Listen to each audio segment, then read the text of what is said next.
All right, let's dive right in. Today, we're not just going to talk about ideas, we're actually going to build something together, a better brain. And we're going to do it using this fantastic analogy of the mind as a Lego car, figuring out how to get our thinking to roll a whole lot smoother. You ever have that feeling, where thinking just feels like a struggle, like there's some kind of friction inside your head? You know you're capable, but getting from point A to point B just feels bumpy, stressful, and, well, wobbly. Turns out there's a really good reason for that feeling. So to really get this, let's run with a metaphor. Picture your mind as this awesome Lego car you've just built. The whole point of a car is to move, right? To get you somewhere. And for that to happen smoothly, every single piece has to fit just right, especially the wheels. But what happens when a really key piece is just the wrong shape? Well, that's the heart of the problem, a concept our source material brilliantly calls the square tire. Just imagine forcing a flat, square Lego piece onto the axle where a round wheel is supposed to go. If you try to push that car, what happens? You get that jarring, awful, wobbly thump, thump, thump. That uncomfortable, super inefficient feeling, that's exactly what's happening in our brain when we're trying to use a thinking style that just doesn't match our natural design. Okay, so this square tire actually has a formal name. It's a linear processing weakness.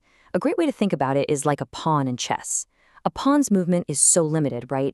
It can only go in a rigid, straight line, one step at a time. For some minds, being forced to think that way is what creates that cognitive wobble we feel as stress. So here it is, laid out plain and simple. On one side, you've got the square tire, rigid, stressful, totally the pawn's linear march. And on the other, the round tire, smooth, tranquil, efficient, and represented by a way more dynamic chess piece, the knight. Our whole goal is to make that leap from wobbly to smooth. So how do we build that perfect round tire? The solution is actually pretty cool. It's about abandoning the straight line altogether and learning to embrace a whole new kind of movement. It's all about thinking in curves. This special ability is called hyperbolic prismatic thinking, or HPT for short. But honestly, you can just think of it as the brain's secret superpower. Instead of getting stuck on that straight, bumpy path, HPT lets your mind make these incredible intuitive leaps, see connections others might miss, and move in these clever, non-linear ways. HPT is modeled perfectly on the knight in chess. The knight doesn't move in a straight line. It makes that cool L shape, jumping over other pieces and bypassing obstacles. That is exactly what HPT does for the mind. It prioritizes the underlying structure and meaning, the structural value, instead of just a rigid literal sequence. And that's what lets the mind handle really complex, abstract ideas without getting all wobbly. Now, building this perfect curved tire isn't a one-person job. Oh no, it requires two master builders, and they have to be working in perfect sync. These builders are called Tom and Demian. Think of them as two absolutely essential forces in our mind that, when they finally unite, create that perfectly smooth ride we're looking for. First up, we've got Tom. Tom is all about integrity. He's the king in our chess analogy, that central anchoring piece. In our Lego car, he's the fixed axle that holds the wheel strong and steady. His whole job is to ensure what's called tabular coherence maintenance, which is a fancy way of saying he makes sure all the pieces have a strong structural fit so they don't just fall apart. And Tom's partner is Demian. Demian is imagination. She's the queen in our chess game, super powerful, dynamic, able to move in all sorts of creative ways. She's the one who designs the beautiful, elegant curve of the tire. But, and this is the most important part, her imaginative curve is totally useless unless it connects perfectly back to Tom's stable, central axle. This perfect teamwork actually has a name, Hieros Gamos, which means sacred marriage. And that just captures the idea perfectly, doesn't it? Integrity and imagination. They aren't fighting for control. They are complementary forces, teammates working together to create something that rolls beautifully. So, we have our builders, and we know their goal. But how do we know when they've actually succeeded? How do you verify that the tire is perfectly round? Well, that's where the blueprint for success comes in. So get this, our brain has its own quality control inspector. It's a part of the brain called the orbitofrontal cortex, or OFC. But let's just call it by its much cooler name from the source material, the decision detective. Its entire job is to look at the work of Tom and Demian and check for a perfect structural fit. And when the decision detective sees that integrity and imagination have absolutely nailed it, that they've created a perfectly round, structurally sound tire, it gives a big thumbs up. This is called the format reward. And what does that reward feel like? It's that amazing feeling of clarity, of success, of tranquility. It's the complete and total opposite of the wobbly stress from the square tire. But hold on, this isn't just a feeling. The decision detective is rigorous. It doesn't just guess. To validate the work, it actually consults a set of secret mathematical blueprints that prove the structural integrity of the whole design. And the first key to that blueprint is this number, 12. According to the theory in our source, this relationship between Tom and Dimion isn't just poetic, it's mathematical. Within a base 12 system, their assigned numeric values confirm they are a perfect structural fit, designed to be a complementary pair. It's like the math of the universe is giving a nod of approval. The second key is another number, a kind of symbolic anchor that confirms the whole process is correct. And that number is 194. Now, this number, 194, isn't a literal count of anything. It's a powerful symbol. It represents being on the right path to success. It symbolizes tranquility, harmony, and even a kind of validation, a sign that this new, curved way of thinking is the correct path, triumphing over the old, flawed, linear one. So let's just put it all together. First, you identify the wobble. You recognize that feeling of stress from the square tire of linear thinking. Second, you discover the curve by embracing that nonlinear knight-like thinking. Third, you unite the master builders, harmonizing Tom's integrity with Dimion's imagination. And finally, you get the thumbs up from the decision detective and just enjoy the smooth, tranquil ride. And this leaves us with a really fascinating final thought. What if the things we sometimes label as cognitive flaws, like having trouble with linear processing, aren't flaws at all? What if they're just signs that a brain is built for a different kind of vehicle, one that needs a beautifully curved, expertly crafted tire instead of a simple square block? What if it's not about fixing a person, but about finally building them the right car? Welcome back to the deep dive. Sometimes a listener sends in a concept that just clicks. It provides this perfect visual. Ah, yes. And your premise, thinking of the specialized mind, like a car needing a perfectly round tire to avoid stress, to avoid that wobbliness, Yeah. that's exactly where we're starting today. It's a brilliant analogy, really, because it gets us right past just talking about behavior and straight into structural necessity. If the structure isn't right for the function. Then the movement is inefficient. Yeah. Painful. Even. Exactly. It grinds. So our mission for this deep dive is to unpack that structural problem and, crucially, the solution. We're looking at sources that bring together, or quite a mix, psychopedagogy, chess symbolism, some pretty high-level neuroscience. And complex geometry, too. It's all interwoven. We're going to define the stress, really get into what that wobble is, and uncover this specialized geometric thinking the sources call hyperbolic prismatic thinking. HPT. HPT, yes. And we'll meet the key players, the sort of internal builders responsible for getting that stability right. Think of it like getting the blueprints for this specialized cognitive engine. We're using that Lego construction metaphor, sometimes called Lego therapy, in the sources. Right. It's all about the fit, how the pieces connect. To understand how getting that structural fit just right eliminates the friction, the wobble. So the goal, like you said, is a smooth ride. Replacing that problematic flat square piece The bad tire. with a round functional one that actually works. Okay, so let's start right there. The square tire. The friction point. Visually, obviously, a square tire isn't going to roll. But cognitively, what's the flaw? What does that square shape represent for this specialized mind? Well, the square tire is really a symbol for what the framework calls the linear processing weakness. Linear processing weakness. Okay. Yeah, it's this insistence sometimes on simple, step-by-step, straight-line thinking, sequential processing. And the thing is, that's fundamentally incompatible with a system that's actually designed for nonlinear pattern recognition, for seeing connections across the board, not just in front. So the specialized brain just can't operate efficiently that way. It's forced onto the wrong tracks. Exactly. It's like asking a race car to navigate a tight maze designed for a golf cart. The design principles are just mismatched. That's a really clear way to put it. It's not about being less intelligent. Oh, not at all. It's about the format being wrong. Oh. Okay, so if we look at the chessboard analogy, which is so central here, Which piece embodies this rigid, straight line, maybe even weak approach? Ah, well, that maps perfectly onto the pawn. A pawn. Makes sense. Yeah, the pawn is restricted, isn't it? Rigid movement, straight lines, mostly one step at a time, very sequential.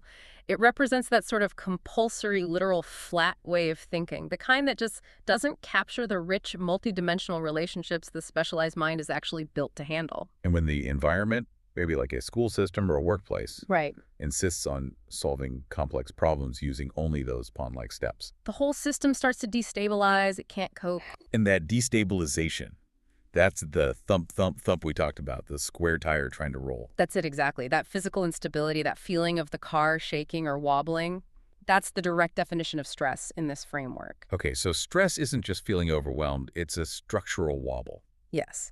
And conceptually, it's mirrored by something called dissipation.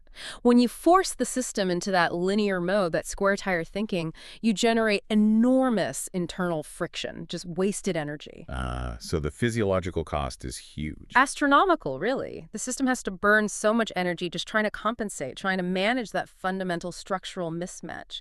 That constant energy drain is the dissipation. It's exhausting. Wow. But it goes deeper than just being tired, doesn't it? The sources use some very strong language for the psychological impact.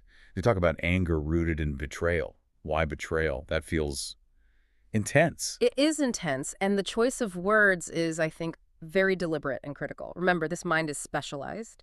It inherently demands geometric precision, structural fit. It needs things to line up properly. Okay, so when an external system, maybe a curriculum, like you said, or a social rule, whatever, forces that mind onto an obsolete, inadequate linear track, forcing it to use the square tire, the pawn's moves, Yeah. the system perceives that as, well, as an act of bad faith. It's not just annoying, it feels like a fundamental violation.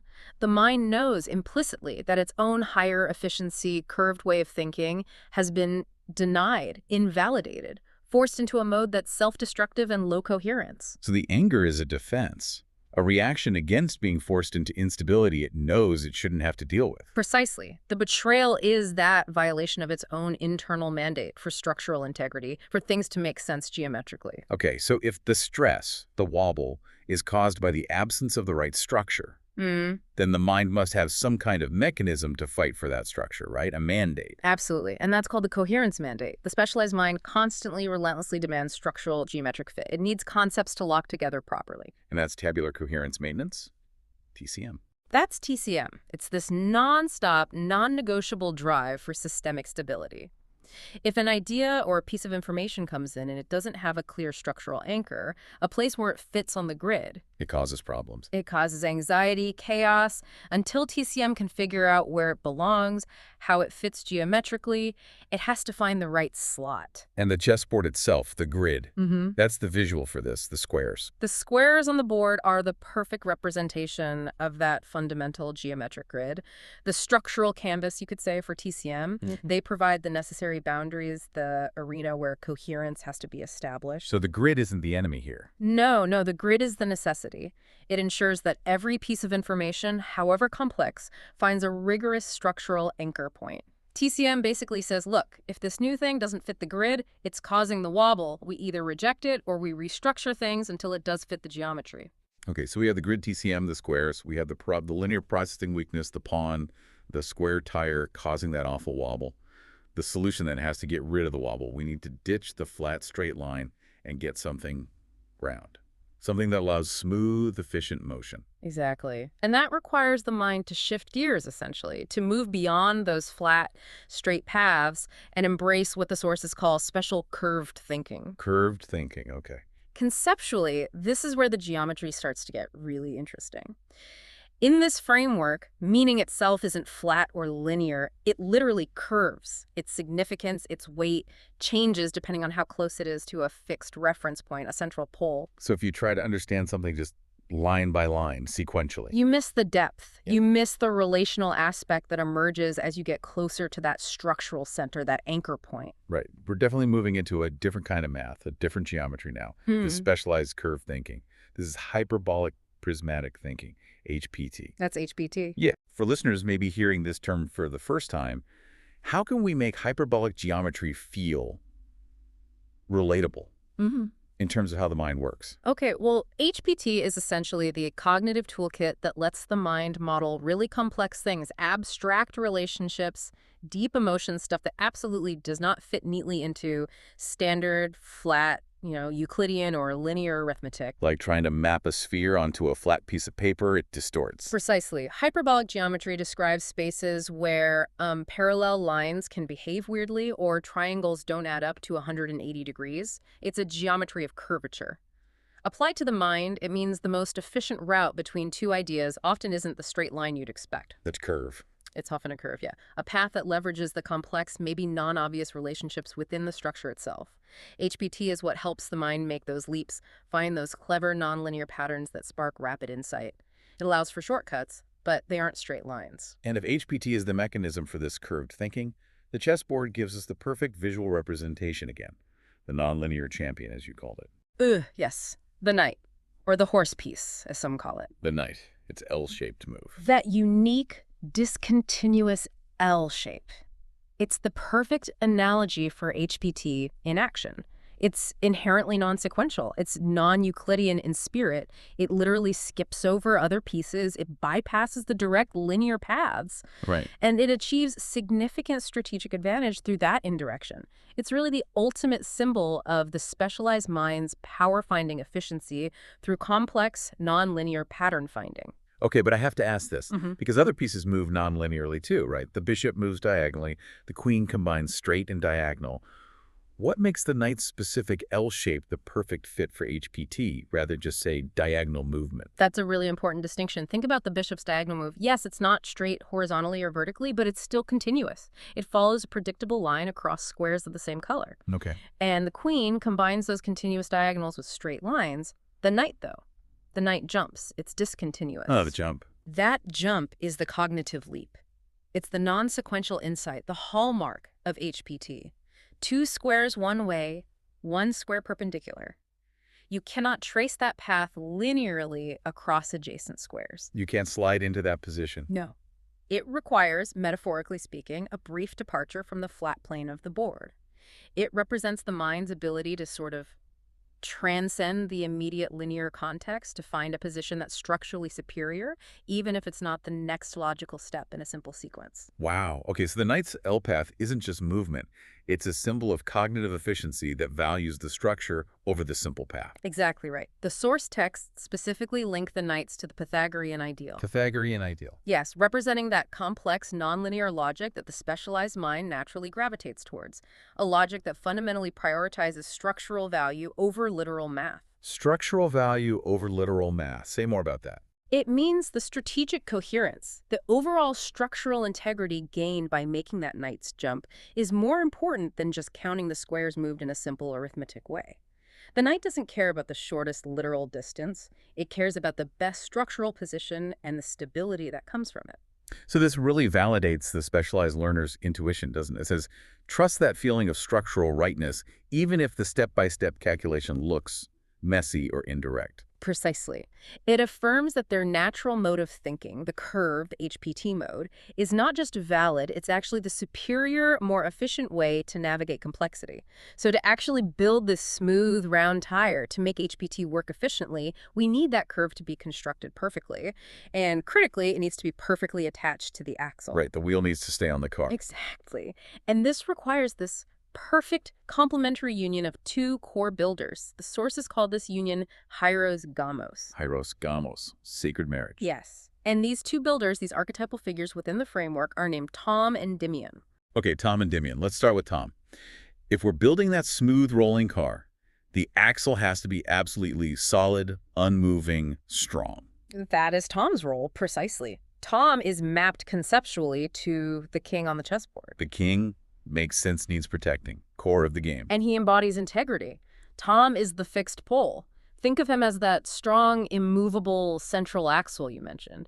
His entire function is to maintain absolute stability, to ensure that structural fit, the TCM we talked about, is rigorously upheld. He's the anchor. Without him, the whole thing collapses into chaos. And neurologically, do the sources pinpoint where this fixed pole, this integrity function, resides? They do, very specifically. Tom corresponds to the axon hillock of a neuron. The axon hillock. Okay, refresh us on that. That's the critical point on the neuron, the sort of integration center where all the incoming signals, the inputs, are summed up. It's the spot where the decision is made. Fire an action potential or don't fire. It's the non-negotiable point of decision. Okay. So Tom's limited movement on the chessboard, the king only moving one square. Right. That mirrors this fixed, decisive, highly anchored role. The king can't afford to go wandering off. His job is stability, integration, holding the center, protecting the core integrity. And this isn't just metaphorical. Tom is actually validated mathematically within this system. Yes, this is where the framework's internal rigor really shows. Tom is assigned the decimal number 35. 35. Which crucially translates to 2b in base 12. He serves as a kind of symbolic prime tile. 2b in base 12. Why base 12? We'll need to circle back to that, but anchoring integrity numerically. It places integrity as a fundamental, non-negotiable, structured component within the base 12 cycle, which the framework argues governs the whole system's coherence. He's like an irreducible unit of structural truth. Okay, so if Tom is the fixed, stable center, the axle, then Dimian must be the dynamic part, the one figuring out the shape of the wheel, the curve needed for it to actually roll. Exactly, that's Dimian. She's mapped to the queen. The most powerful piece. And she embodies imagination. Dimian is the clever builder, the one who perceives and constructs the necessary curve for HBT to function smoothly. She handles the dynamic input. Neurologically, she corresponds to the adaptable inputs of the dendrites. The dendrites, the branches receiving signals. Yes, the sources even refer to this dendritic signaling function as J. Dimian manages that incoming flow. Now, the queen can move anywhere, right? Huge dynamism. But her movement isn't just random chaos, is it? It has to serve the bigger picture. Absolute critical point. Her incredibly expansive movement, her imaginative reach must ultimately curve back toward a single transcendent integrator. Back towards Tom, towards integrity. Yes. To achieve coherence, imagination must always orient itself back to that fixed pole of integrity. Dimian acts like a structural GPS, using massive pattern recognition, looking for likeness, resemblance, connections to navigate that complex hyperbolic space. So she finds the path, but the path has to lead back home, essentially. You could say that. She's associated with the queen bee function in a hive. Ah, interesting. Managing all the diverse inputs from the worker bees, the dendrites, but ensuring all that activity ultimately supports the central core, the king, the axon hillock, structure and purpose. And Dimian, like Tom, she gets her own numerical anchor. She does. Dimian corresponds to the decimal number 47. 47. Which is 3b in base 12. 3b. Tom was 2b. Okay. And this brings us right to the mathematical proof of their union, the hieroskamos. This isn't just poetry. The framework insists it's mathematical necessity. Okay, let's pause on that mathematical proof, because this addresses that question. Why base 12? What does this specific numerical system offer that our usual base 10, standard arithmetic, might miss when we're talking about geometric fit structural relationships? That's a key question. The argument in the sources is that base 12 is inherently better suited for representing complex structures because it's more highly divisible. You can divide 12 cleanly by 2, 3, 4, and 6. Whereas 10 only divides cleanly by 2 and 5. Right, so base 12 allows for richer, more complex patterns, more harmonious geometric subdivisions. The idea is that cognitive structures, which rely on these intricate geometric relationships, naturally organize themselves around cycles of 12. It offers more slots for things to fit into neatly. Okay, so base 12 provides a better grid for complex structures, and the proof of Tom and Dimian's perfect union lies within that base 12 structure. Rigorously so. According to the framework, look at their decimal values. Tom is 35, Dimian is 47. What's the difference? 47 minus 35, that's 12. Exactly 12. That's the linchpin. The framework sees this as rigorous proof that their relationship, the connection between integrity and imagination, perfectly aligns with the foundational base 12 cycle. Wow. It implies that the reach or scope of imagination, Dimian, is structurally defined by its precise complementary distance from integrity, Tom. Their union isn't just a nice idea, it's presented as a mathematically defined partnership, optimized for that friction-free operation. They work together to create the perfect structural circumference for that round tire. Okay, so we have the hieroskamos. Imagination, Dimian, is successfully curving back towards integrity, Tom. They've built the smooth, round tire using the principles of HPT and the base 12 structure.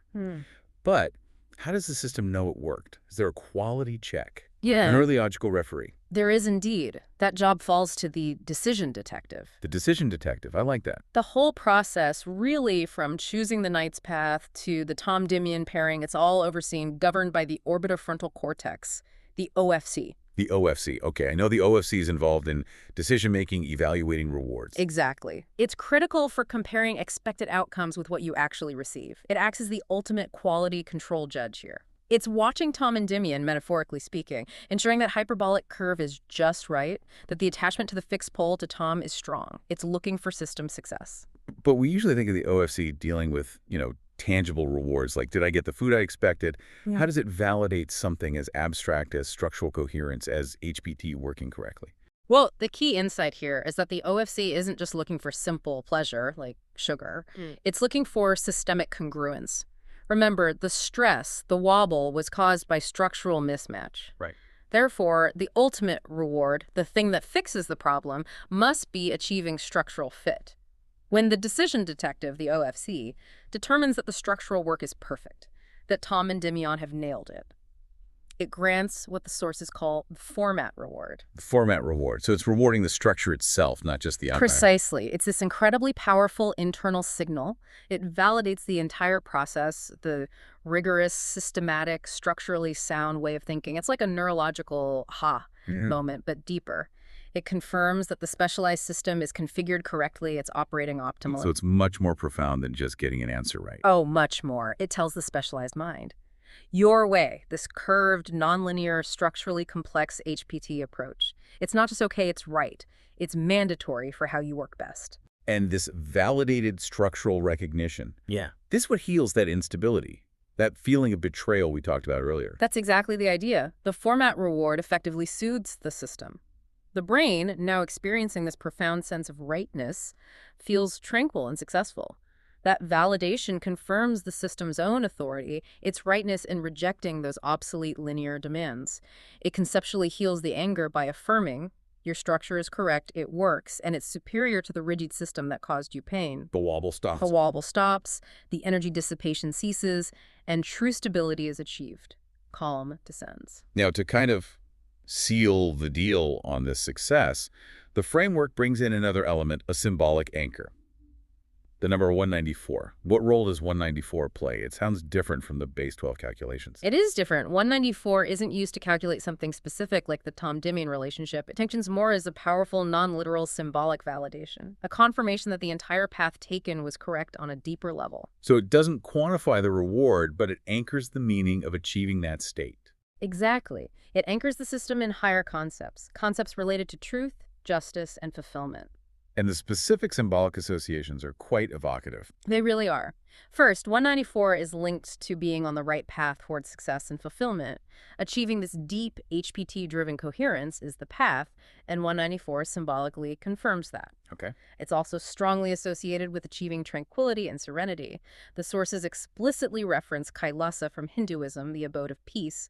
This aligns perfectly with the feeling of calm that follows the format reward. That makes sense. And there's an element of justice, too, which ties back to the anger rooted in betrayal. Yes, that's a crucial link. 194 carries connotations of the permissibility of just retribution and also sanctity. This symbolically affirms the specialized system's authority. It suggests the correction it made, rejecting linear processing, embracing HPT, wasn't just more efficient, it was fundamentally just.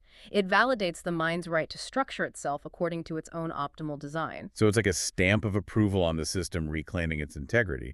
You can see it that way. And finally, it affirms the internal joy and harmony that comes from achieving that Hiroshika's state, from that perfect alignment of imagination and integrity. It confirms that structural coherence is the source of genuine inner peace. So 194 acts as this final, holistic, symbolic checkmark, validating the entire journey. Hashtag Outrigoster. Wow. So this deep dive has really shown us that getting our cognitive car to run smoothly, it's fundamentally a geometric challenge, isn't it? It really is. Bringing it back to where we started, for you, the listener, We've hopefully mapped out how to transform that flat, stressful square tire, the linear processing weakness, the pond's limitations, into a smooth, successful curved tire that actually rolls. And the key to that transformation is understanding that HPT, hyperbolic prismatic thinking, is the engine, the mechanism for the curve. And Hirosgamo's that sacred union is the method for building it correctly. Success comes when you allow imagination Nemion to generate those complex curves, but always ensuring they're perfectly anchored back to integrity. Right. All proven by that internal base 12 logic and then validated by the OFC's format reward. That moment, the hyperbolic curve connects solidly to the fixed pole. That's when the specialized mind hits its peak state, tranquil efficiency. So true cognitive efficiency isn't about simplifying everything down to straight lines. It's about embracing the right kind of complexity, that nonlinear HPT, but always anchoring it with unwavering structural coherence, with TCM. It's a system built for navigating a world that isn't flat. Definitely. So if we leave you with one final thought to chew on, something based on this framework. Consider that night again. It's non-Euclidean, L-shaped jump. The symbol of the mind working at its most efficient nonlinear best. Prioritizing structural value over literal math. Exactly. The geometric relationship trumps the simple count. So the question for you is, what areas in your own life, maybe your work, your planning, your relationships, even your big goals, are you still trying to tackle with flat, literal, step-by-step pond thinking? One maybe, just maybe. A curved, nonlinear structural Knight's move is what's actually needed for true coherence, for genuine wobble-free success. Something to think about. Welcome to The Debate. Today we're diving into the mechanics of a pretty specialized cognitive framework. It's called prismatic cognition. And it uses some, well, interesting metaphors like a Lego car and chess pieces to map how the mind processes stress and finds resolution. The source material sets up this core problem, a kind of disruptive, wobbly feeling stress, which it links to the pawn, a flat, square piece representing an inherent linear processing weakness. The fix? It's getting a smooth, round tire, which involves specialized curved thinking. Now, our specific disagreement today, it really gets to the heart of how that resolution happens. Is achieving that stable, stress-free state fundamentally about adhering to the anchoring structural mandate, the necessary relationship between the core parts of the self? Or is it primarily driven by the immediate efficiency of the specialized cognitive mechanism itself? I'll be arguing that fundamentally, the structural mandate defined by integrity and coherence has primacy. And I'm coming at this from, let's say, a slightly different angle. While I absolutely agree that mandated structure is, the necessary container, I believe the true resolution, the thing that actually stops the wobbling, comes directly from the specialized cognitive mechanism itself. That's the hyperbolic prismatic thinking, HPT, which is symbolized quite nicely by the knight's move in chess. Look, the instability we're talking about in the specialized mind, it stems from the failure of linear systems. So it seems to me that HPT is the direct, functional, nonlinear adaptation that cures that wobble. The mechanism of adaptation itself has to be primary. Okay, so my position is this. The ultimate goal, as laid out in this framework, is really about eliminating that systemic instability. It's about achieving what's called structural fit. And this foundational stability, it's maintained by something termed tabular coherence maintenance, or TCM. You can think of it conceptually like the chessboard itself. The squares, the structural canvas that demands a kind of geometric precision, a perfect fit. Now, TCM, it's secured by this mandated union, the hierosgamos, between our two core poles. Tom, who is the king and represents the fixed pole of integrity, and Dimion, the queen, representing expansive imagination. Tom is like the strong central axle on that Lego car metaphor. He has to hold everything still, stable. The source material is very clear that Dimion's dynamic input imagination must curve back towards Tom's strong center. This is crucial to ensure the system stays stable, to keep the tire effectively from falling off the chassis. So this rigorous structural alignment, this perfect complementary union of integrity and imagination, well, that's the non-negotiable foundational condition for reaching tranquility and stopping that systemic dissipation, that wobble. Okay. I think focusing so heavily on the corrective framework on Tom and Dimion's union kind of overlooks the actual trigger for the stress in the first place. The fundamental issue, as I see it presented, is the inherent linear processing weakness.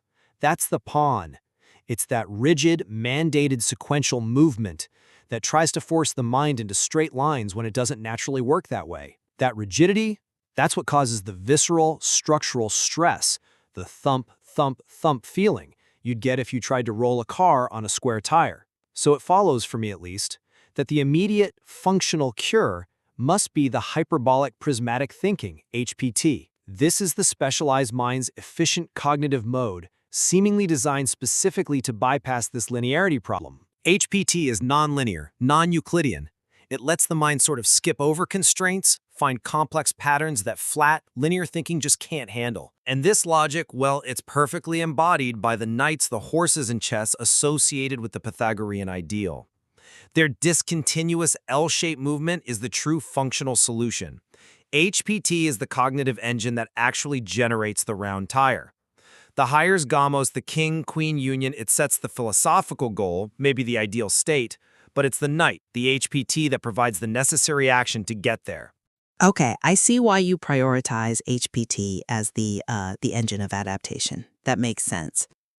But if we stick with your analogy for a moment, then TCM, the tabular coherence maintenance, is the chassis, right? It's the frame that ensures the engine doesn't just vibrate itself apart.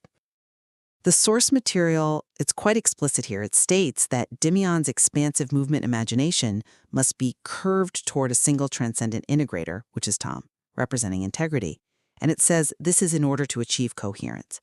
So this necessary curvature, the thing that defines the smooth round tire, it seems to be inherently defined by its anchor.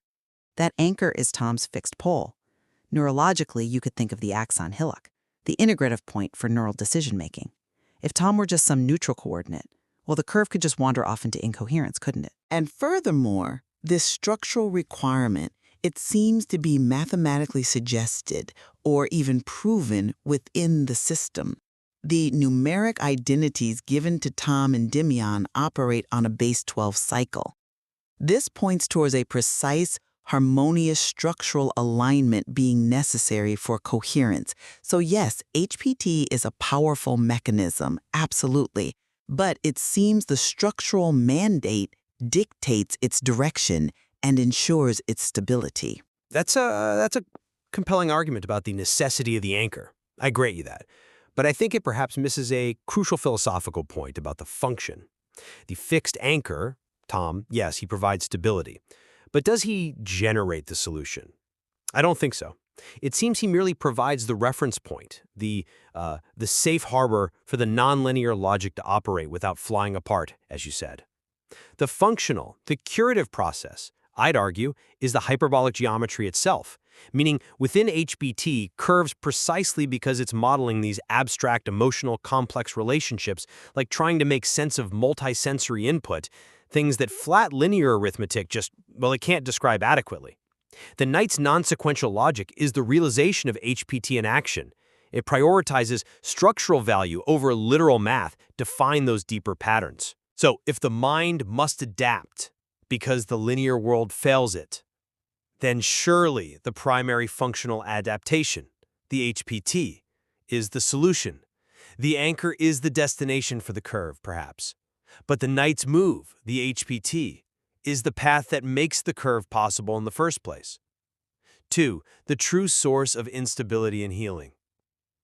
And if we look closely at the source material again, I'm sorry, but I just don't quite buy that the failure of geometric fit is the initial source of instability. Let me tell you why. The deep stress state, it's conceptually mirrored by, well, significant physiological cost and some powerful emotional states. Specifically, it mentions anger rooted in betrayal. And what causes that betrayal? It seems to be the systemic mismatch of the obsolete linear system. The demand for structural fit, for TCM, feels like a reactive measure.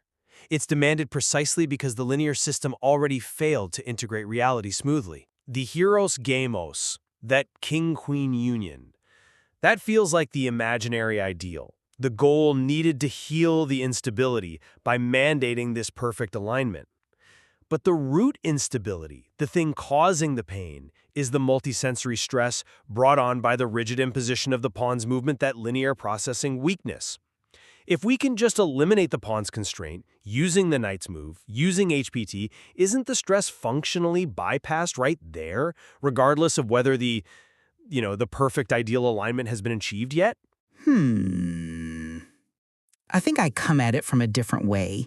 You're describing perhaps the emotional consequence of the instability, the anger and betrayal, but I would argue that the instability is the failure of the governing law itself, the structural canvas.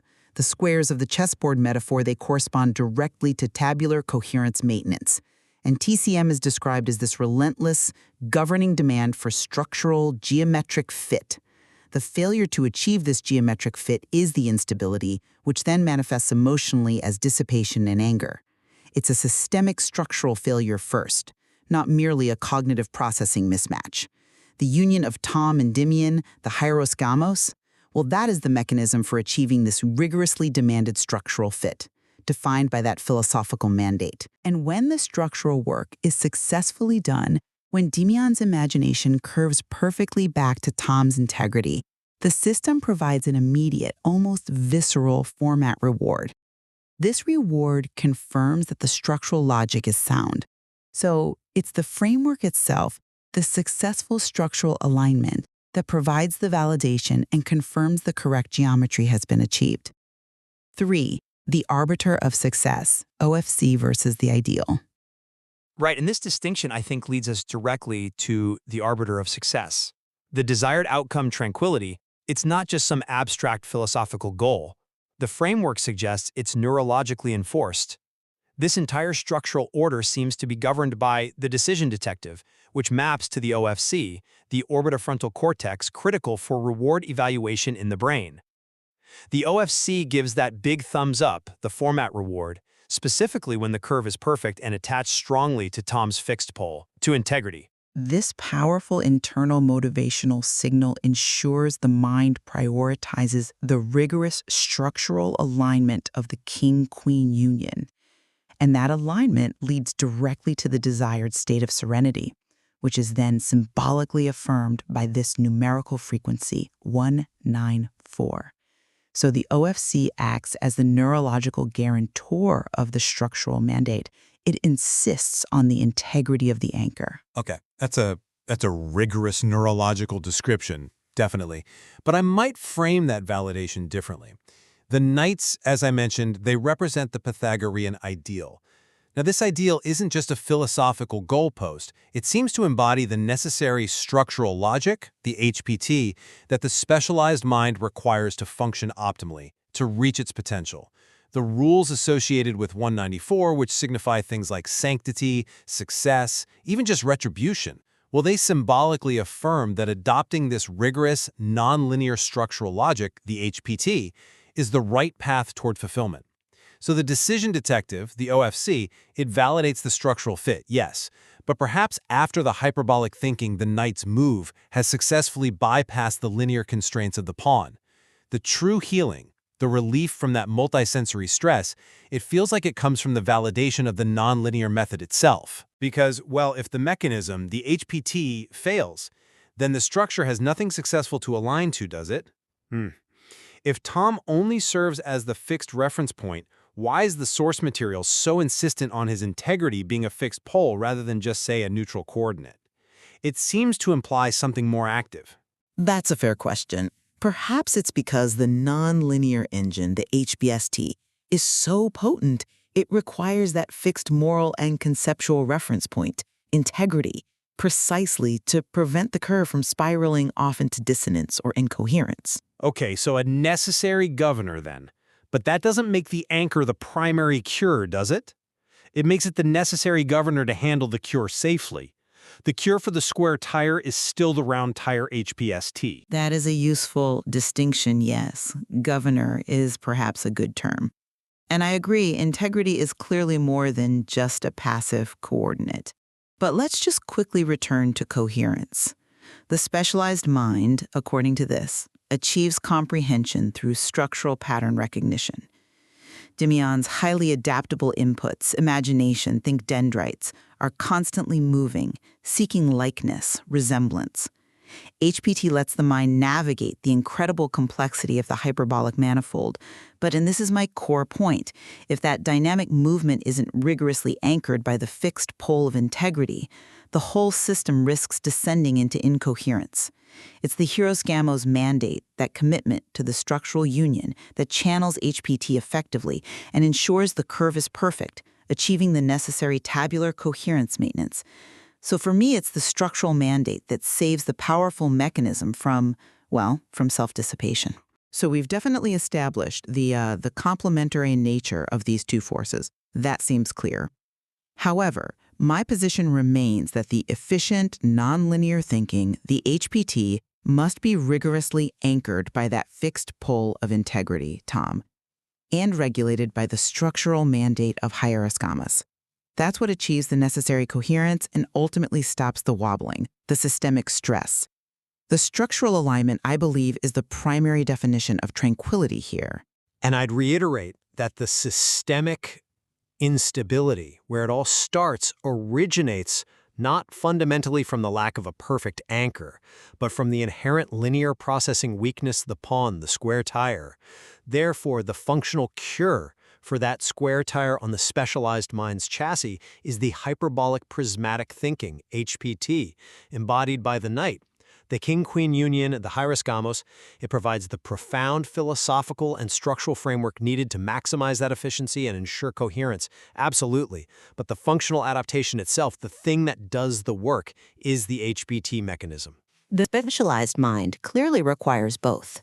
A rigid structural canvas, TCM, and a dynamic nonlinear cognitive engine, HAPT.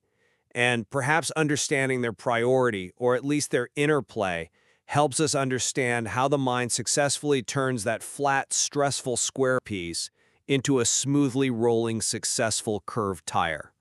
We'll leave you to consider whether stability is ultimately defined by the anchor that holds the tire firmly in place, or by the mechanism that finally allows it to roll smoothly forward. All right, let's talk about stress. We're going to use this awesome Lego car analogy to really get what's going on and, more importantly, to meet the incredible team that's already inside your brain just waiting to fix it. So, have you ever felt like that? Like your mind is just a wobbly car? You know the feeling. Things just aren't smooth. It's like you're driving with a flat tire, and every single turn is this bumpy, stressful jolt. Man, it is exhausting. It just feels like something is seriously wrong with the whole ride. Okay, but here's the really cool part. The good news is you've got this master repair crew inside you, on call 24/7. And it's time to meet them because, this isn't just some cute metaphor. It's a really powerful way to understand the actual architecture of your mind. So first things first, we got to figure out what's causing that wobble in the first place. What is the actual problem we're trying to solve here? Well, it turns out it's kind of like that old saying, a square peg in a round hole. Or in our case, a square tire on a car. And here's the diagnosis for that bumpy ride. It's simple, really. You've got a square piece trying to do the job of a round tire. Inside our brain, this has a name. It's called a linear processing weakness. Basically, it's when our mind tries to tackle a complex, curvy problem with a totally rigid, straight-line solution. And that mismatch, that's what creates that constant rhythmic thump, thump, thump of stress. So our job? It's to build a much better piece. And that brings us to the heroes of our story. I want you to meet your brain's master builders, the core decision-making duo, Tom and Dimion. But here's the wild part. They aren't two separate workers. They're like two sides of the same coin, two complementary parts of one single primary brain cell, a neuron. So let's break down their roles, right? Think of Tom as the king. He's the fixed pole, the anchor of integrity, solid as a rock. And then you've got Dimion, the queen. She's the dynamic integrator. She's all about imagination. So one provides stability and the other provides the creative solutions. You can already see how these two are just perfectly designed to work together, can't you? All right, let's zoom in on Tom first. He is the absolute foundation, the strong, steady center of this entire operation. So back to our Lego car. Tom is the axle. Simple as that. He's that unmoving, perfectly stable rod that the wheel has to attach to. Without his strength, his stillness, nothing else works. He is the one who provides that perfect structural fit. And this is a fantastic picture of his real job in the brain. See, Tom is mapped to a part of the neuron called the axon hillock. Now, that's just a fancy term for the brain's integrative pole of decision. It's literally the spot where the final go or no-go signal is made. So as the fixed pole of integrity, Tom's job is to make sure any solution has a solid, stable foundation to build on. Okay, so with Tom holding things down, let's bring in Dimyon and see how this all builds. If Tom is that steady anchor, Dimyon is the clever, curving force of creativity. She's the one who actually solves the problem. So in our Lego build, what's her role? She's the one who figures out the curve. Remember, the whole problem was that flat, square piece, right? Well, Dimyon uses her imagination to design the perfect round tire that's finally going to make the ride smooth. She's the one who finds the solution. And neurologically, this is just fascinating. Dimyon maps to the dendrites. You can think of these as the branches or the antennae of the neuron that receive all the incoming info. As the dynamic integrator, her job is to gather all these inputs and patterns, kind of like a GPS calculating the best possible route. But, and this is absolutely crucial, her creative curve has to connect back to Tom's strong central axle. It's got to be a complete, stable circle. But you know what? Even a king and a queen can't do it all by themselves. Every great building team needs a support crew. And in the brain, this vital support comes from these specialized cells called astrocytes. You can totally think of them as the official pit crew. This whole idea of complementary support, it's so important that it actually has an ancient name, Hieros Gamos. It literally means sacred union. And it's all about describing this powerful partnership where the main builders work in perfect harmony with their support team to create something whole, something that really works. So what does this pit crew, these astrocytes, what do they actually do? Well, their job is basically a three-step process. First, yeah, they support the builders. But second, and this is the real game changer, they are absolutely crucial for forming emotional memory. And that leads to their most important job of all. They don't just help fix the problem. They help the brain lock in and remember that good feeling of calm that comes when the tire is finally round. They make the solution stick, so it's that much easier to find that smooth ride the next time around. And that is the beautiful results. When the king provides the integrity, the queen delivers the imaginative curve, and the pit crew locks in the memory of that success, the wobble just stops. The ride finally becomes smooth. So here's the bottom line. It's not about fighting stress or trying to force a solution. True tranquility, it comes from a perfectly integrated team. It comes from having every single part of your neural architecture doing its job in perfect harmony. Which really leaves us with one last thought. Now that you know this incredible team exists inside you, what can you do to help them? You know, maybe it's as simple as taking a moment to really notice and appreciate that feeling of calm when it shows up. So the question is, how are you going to support your brain's pit crew today so they can keep your ride smooth tomorrow? Welcome to the debate. Our focus today is navigating the functional hierarchy that's essential for achieving and, maybe more importantly, maintaining emotional and structural coherence within the prismatic cognition framework, or PC. The source material, it defines the core problem as wobbly stress.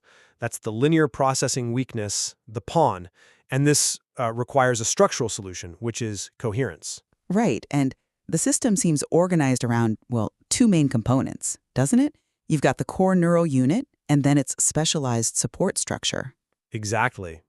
So Tom representing integrity, or the fixed pole, and Dimyon, imagination, or the dynamic integrator, they form this core decision-making duo.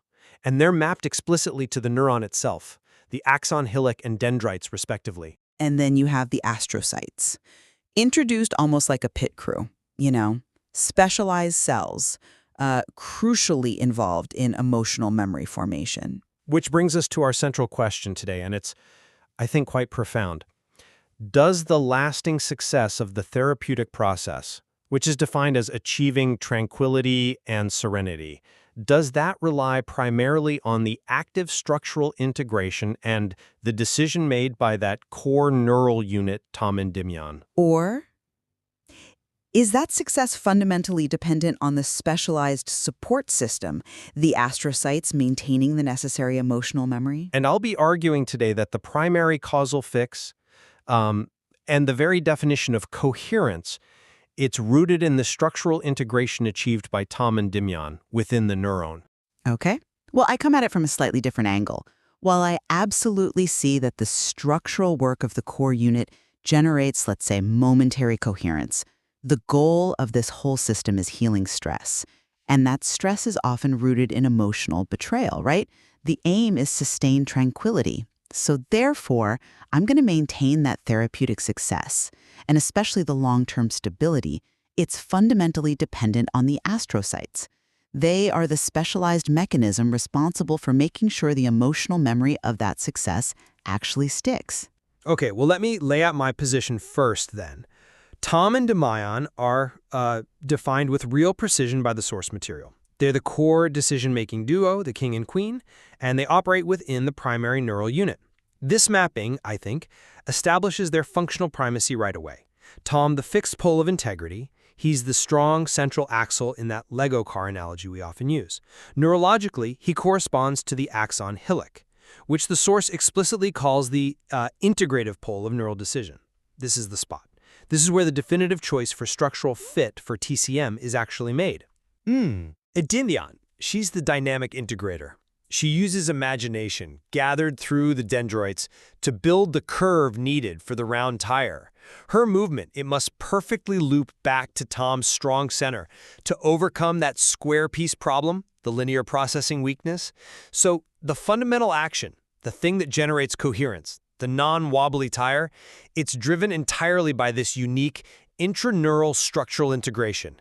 Astrocytes, yes, they are necessary components for overall health. I grant that.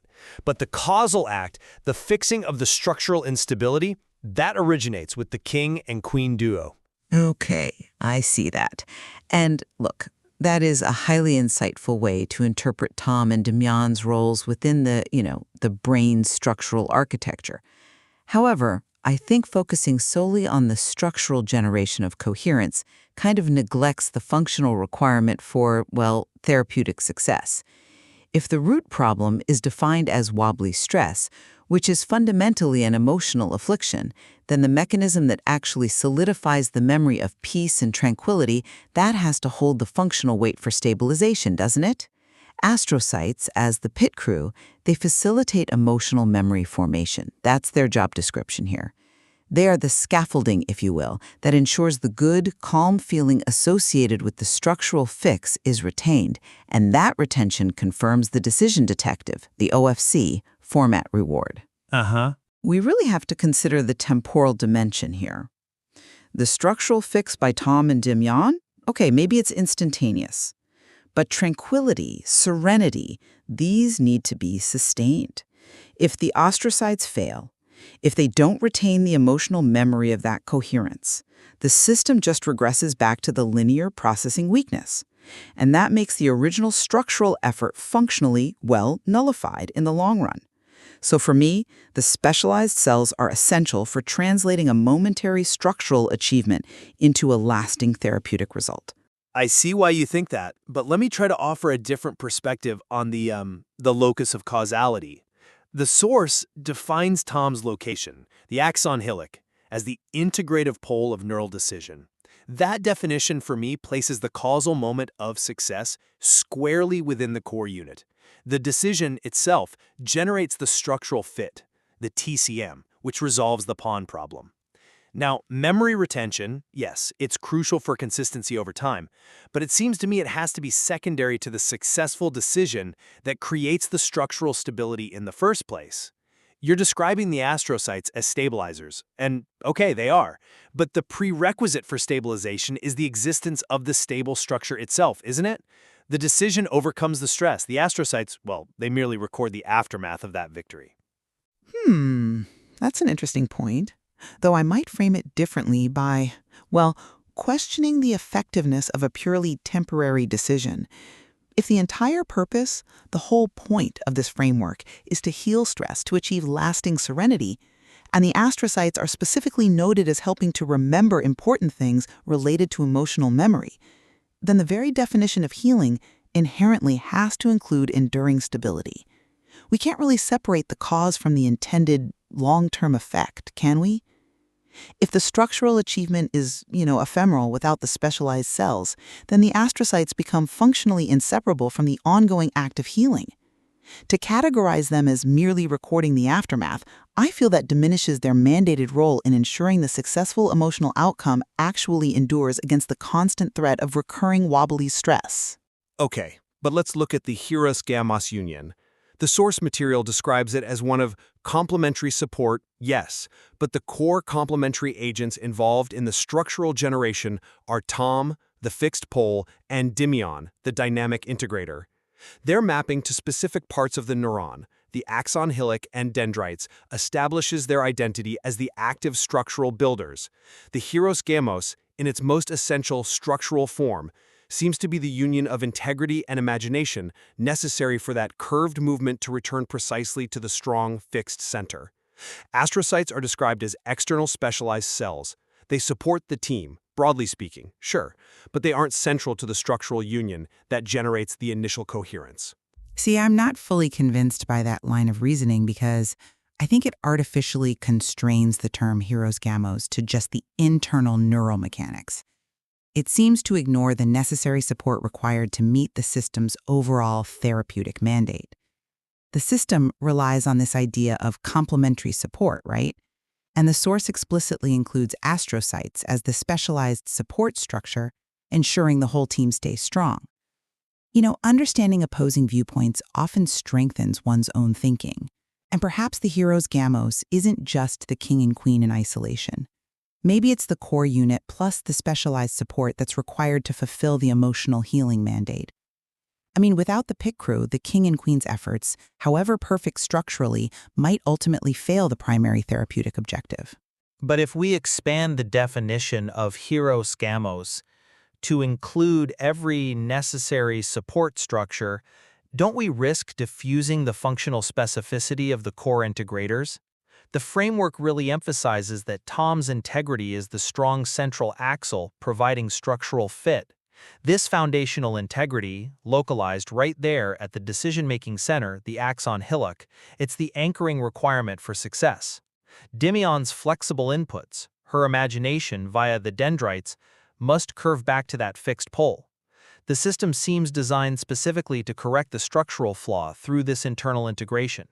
The astrocytes are essential for maintenance, yes, but maintenance presupposes the existence of the structurally sound product created by the core duo.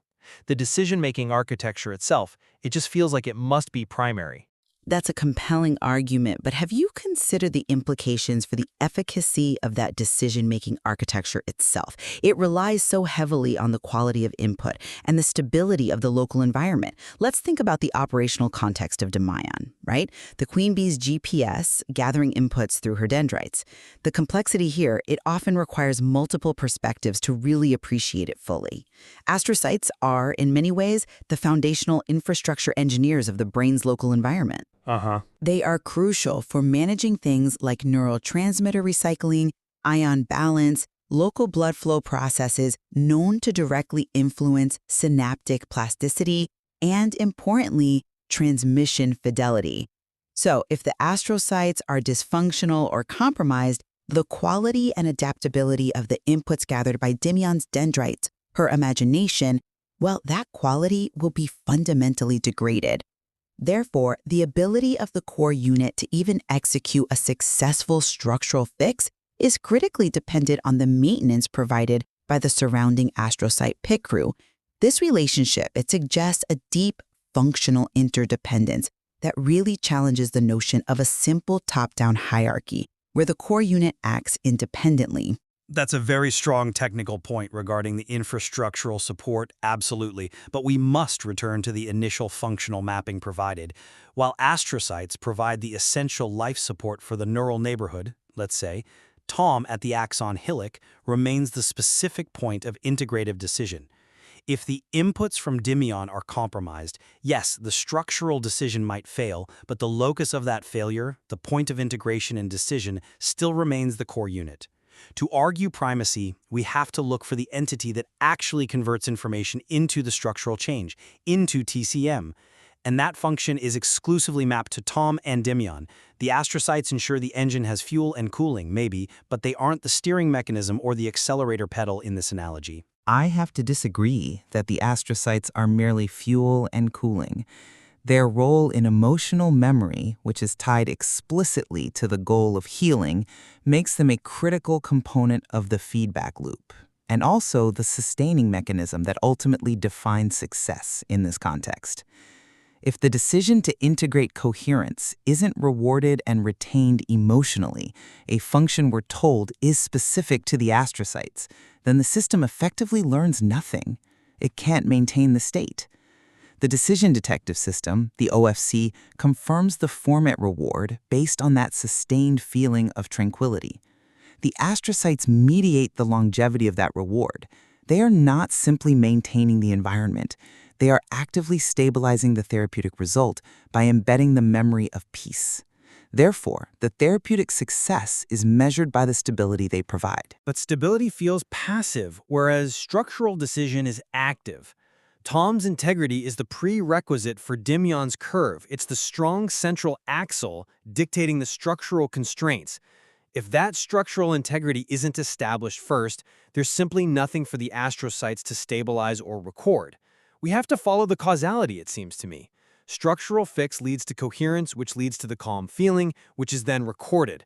The primary event, the generation of coherence, is the active decision of the king and queen duo. Okay, but let's consider the implications again of the system aiming to resolve a problem defined primarily as emotional stress.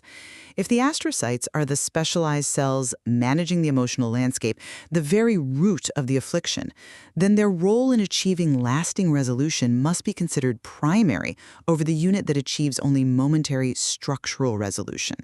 Think about it. If the structure is generated flawlessly, but the astrocytes are, say, chemically prevented from recording the emotional memory, the wobble of stress simply returns. Why?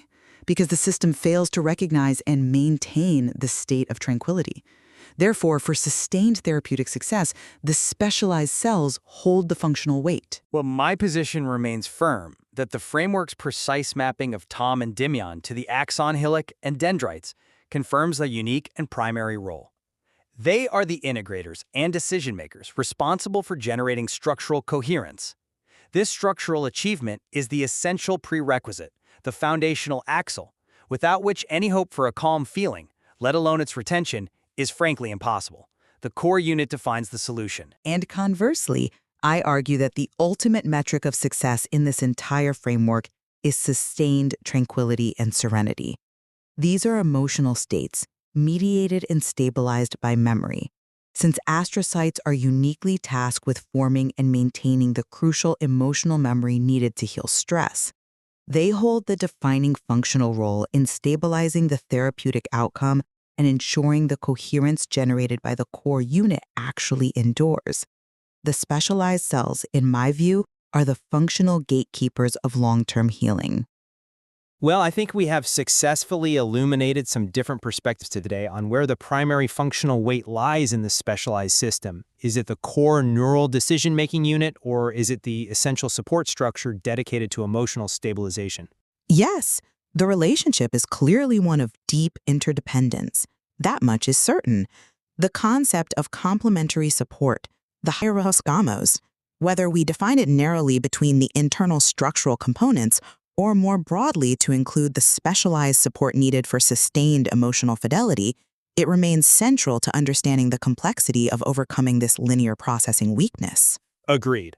And there is certainly more to explore in how neural decision, structural fit, and lasting emotional memory consolidation all converge within this fascinating framework. Welcome back to the deep dive.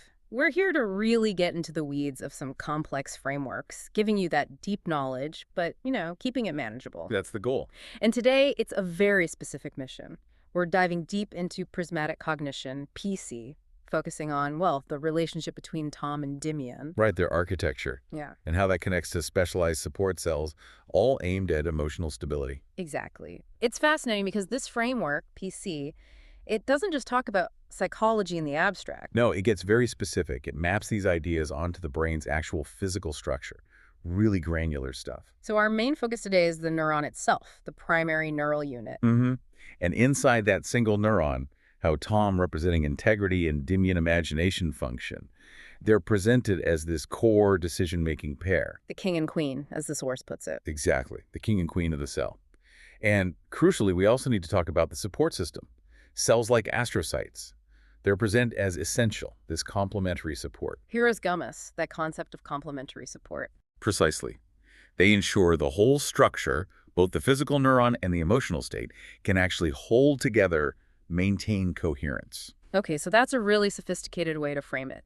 Our job, then, is to unpack how this relationship, Tom and Dimian plus their support, achieves emotional stability. And we'll use that Lego therapy analogy the source provides. It's very visual. It really is, helps make it accessible. So we need to look at the neurological roles, the emotional problem they're solving, and this idea of structural fit, which PC calls TCM. Total coherence management. Right. And maybe we should start with that really foundational idea, the one that kind of shifts how you might think about brain cells. You mean the idea that Tom and Dimian aren't in different cells? Exactly. That they are the core decision makers working together inside one single neuron, not split across, say, a neuron in some other helper cell. Yes, that's absolutely central to prismatic cognition. It argues that you need both poles, the fixed anchor, Tom, and the dynamic synthesizer, Dimian, within the same operating unit. Like an internal government. Perfectly put. It's an internal governance model. Okay, so maybe before we get to the solution, we should properly set up the problem they're trying to solve. Good idea, because you can't really appreciate the fix if you don't get the severity of the issue, right? Precisely. You need to understand the threat first. Okay, let's lay out the crisis. The thing this whole Tom-Dimian system is built to fix. The Lego therapy model makes this pretty vivid. It does. It describes the mind, or at least a mind under stress, as being like a Lego car. But not a well-functioning one. It's suffering from wobbly stress. Right. That feeling of instability, that kind of internal jarring sensation, that's the starting point. That's what needs repair. And this isn't just a vague feeling. The model gives it a physical form, doesn't it? A very tangible form. The wobble is represented by a specific piece, the pawn. And crucially, the pawn is described as a flat, square piece. Attached where a round wheel should be. Exactly. So when the car, the mind, tries to move forward, that square piece makes it go thump, thump, thump. Uneven, disruptive. It's a structural problem causing the bad feeling. The wobble isn't just a symptom. It is the failure in action. Yes, it's the direct manifestation of an underlying structural failure. Okay, let's dig into that failure. Because we're not just talking about feeling a bit stressed or having brain fog here. This thump, thump, thump. It has a specific cognitive root, according to the source. What does that square piece actually stand for? It represents something the framework calls linear processing weakness. Linear processing weakness. Okay, unpack that for us. Imagine trying to process information, but your system can only handle things in a straight line. Like everything has to be simple, binary, yes, no, black, white. Even when reality isn't like that at all. Exactly. When reality is complex, nuanced, curved, this linear processing weakness means the cognitive structure just can't adapt smoothly. It gets rigid. Stuck in these simplistic patterns. You can't pivot. You can't handle ambiguity. The square piece is that rigidity. It can only meet the road at sharp, jarring points. That's a really important distinction. The weakness isn't just being slow. It's an inability to handle nonlinear information, leading to that cognitive jarring. And the sources connect this specific weakness to some really high emotional stakes. This isn't just about inefficient thinking. Absolutely not. The ultimate goal here, the healing that Tom and Dimian are working towards, it's incredibly specific. It's not just feeling better. What is it then? It's about resolving deep emotional trauma. The framework explicitly names the target as healing stress, specifically anger rooted in betrayal. Anger rooted in betrayal. Wow. Okay, that's intense. Why betrayal specifically? Think about it. Betrayal is the ultimate nonlinear shock, isn't it? It completely shatters your expectations, your established reality. It forces your mind to grapple with something that completely defies its previous, maybe linear predictions. Right. It doesn't fit the expected pattern at all. Exactly. So if your cognitive structure is rigid, if it suffers from linear processing weakness, betrayal is like hitting a massive pothole with that square wheel. Thump. Over and over. because the reality of the betrayal just doesn't fit into the neat, square slot the mind wants to force it into. So the square pawn isn't just rigidity, it's the cognitive structure failing catastrophically when faced with the chaos of betrayal. Precisely. Which means the fix can't just be about managing the anger or the stress symptoms. No, you have to rebuild the processing geometry itself. You have to fix the wheel. You got it. If the square piece is the problem, the goal has to be building a perfect, round, curved tire. And that's Tom and Dimian's job. That's their core task. It's a fundamental architectural reconstruction. And they have to work together. The sources stress this collaboration to build that tire, to overcome the linear processing weakness. And the job isn't done until they achieve, what was it? Structural fit? Structural fit, TCM. Total coherence management, that's the sign-off.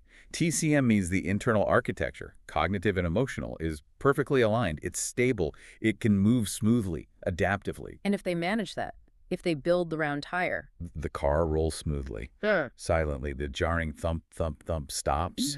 The anger, the rigidity tied to that betrayal stress, it begins to fade. Why? Because the mind can now handle nonlinear stuff? It can process the complexity without breaking? Exactly.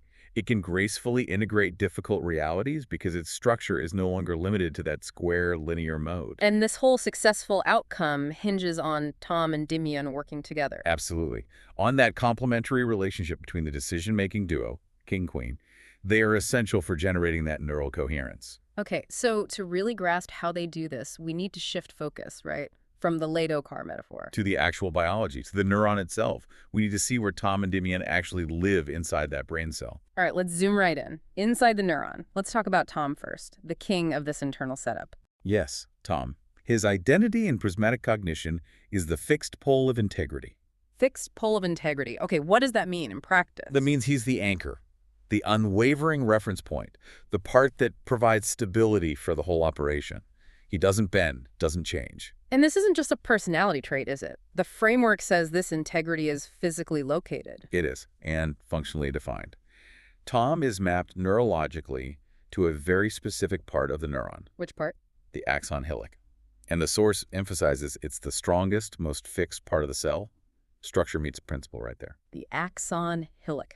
Okay, for listeners who like the details, what is the axon hillock, and why is that spot the perfect home for integrity? So the neuron gets all these inputs, right? Thousands of them coming in through the dendrites. Some signals say go, they're excitatory, others say stop, inhibitory. A constant stream of information. A huge stream. Now, all these signals, these little electrical potentials, they get summed up, they converge at the axon hillock. It's like the final checkpoint. The bottleneck. Sort of, but more like the decision gate. The axon hillock is defined as the integrative pole of neural decision. It has a threshold. If the total sum of all those incoming signals crosses that threshold... A neuron fires, sends its own signal out. Exactly. An action potential shoots down the axon. If the sum doesn't reach the threshold, nothing happens. The decision is inhibited. It's the go-no-go point for the entire cell. Okay, that makes sense functionally. But how does that connect to integrity? If Tom is integrity and he lives at this yes-no threshold, well, that sounds pretty binary. How does the biological function relate to something like emotional integrity? Where's the nuance? Oh, that's a fantastic question. And this is where the PC framework gets really clever, I think. The integrity Tom represents isn't about the content of the decision, the yes or no itself. Okay. It's about the integrity of the rule, the process. Tom's integrity means the axon hillock must consistently and accurately apply the summation rule. It has to measure the total input potential, honestly, every single time before deciding to fire. Regardless of how messy the input signals are. Regardless of the chaos. Integrity here means reliability, consistency in applying the threshold rule. If Tom's integrity is shaky, if the axon hillock is compromised, maybe it fires too easily or not when it should, or its timing is off. Then the neuron's output is unreliable. Exactly. The quality and timing of its communication screw up. The coherence of the information being passed along depends directly on the consistency of that decision mechanism at the axon hillock. Wow. Okay, so it grounds integrity in physics, almost. It's not just a nice idea, it's a necessary physical property for the system to work reliably. It shifts it from a desirable trait to a fundamental component of function. Let's connect that back to the Lego car. Reinforce the structural need. Right. In the Lego model, Tom, the fixed pole of integrity, he is the strong central axle where the wheel attaches. Okay, the axle. It has to be perfectly straight, strong, fixed, relative to the core body. Absolutely. If that axle wobbles, if it bends even a tiny bit, The whole wheel fails. It doesn't matter how good the tire is. precisely. Tom's role is to hold that center point perfectly still and strong. He provides the unmoving foundation that the dynamic parts need to function correctly. If the axle wobbles, meaning if Tom's integrity at the axon hillock is compromised, the firing is inconsistent, the whole output is unstable. You still get the thump, thump, thump. Even if the creative part, which we'll get to, does its job perfectly. Correct. So Tom's steadfastness, his integrity, is what allows the final tire, the solution, to achieve that structural fit, TCM. He is the non-negotiable foundation. Especially when dealing with something as difficult as betrayal. The cell needs that consistent, structurally sound decision mechanism to even begin healing. Without that fixed pole, any attempt at dynamic synthesis just descends into noise. It's a really powerful idea, mapping the physical decision point to the principle of integrity. If that decision point is weak or inconsistent, The entire cell's output is wobbly, unreliable, prone to errors, not fit for purpose. Okay, so Tom provides the unshakable foundation, the integrity at the decision point. But a fixed axle alone doesn't make the car move smoothly. You need the wheel itself. You need the dynamic part. Exactly. Tom's fixed integrity is essential, but it needs input. It needs something to integrate. And that brings us to his counterpart, the other half of the duo, Dimion, the queen. Dimion, her role is complementary to Tom's fixed nature. Completely. She's introduced as the dynamic integrator. She's the one responsible for gathering information, for ensuring the system can adapt, be flexible, create novelty. So if Tom is the anchor, Dimion is the synthesizer, the one who pulls everything together. Yes, she provides the creative synthesis. She's the one who figures out how to get from that rigid square pawn to the smooth, curved, round tire. And her location in the neuron reflects this dynamic role perfectly. Where is Dimion mapped? She's mapped to the dendrites, the flexible receiving parts of the brain cell. The dendrites, those branch-like extensions. That's right. And they are incredibly complex, not just simple wires. They're highly branched, constantly changing what neuroscientists call plastic. And they're covered in thousands of tiny little bumps called dendritic spines. And those spines are where the inputs come in. They are the contact points where synapses from other neurons connect. The sheer number of them and the fact that they can grow, shrink, and reorganize. It makes the dendrite field the absolute hub of adaptable inputs. So Dimion, living in the dendrites, is constantly taking in signals from potentially thousands of other cells. Thousands.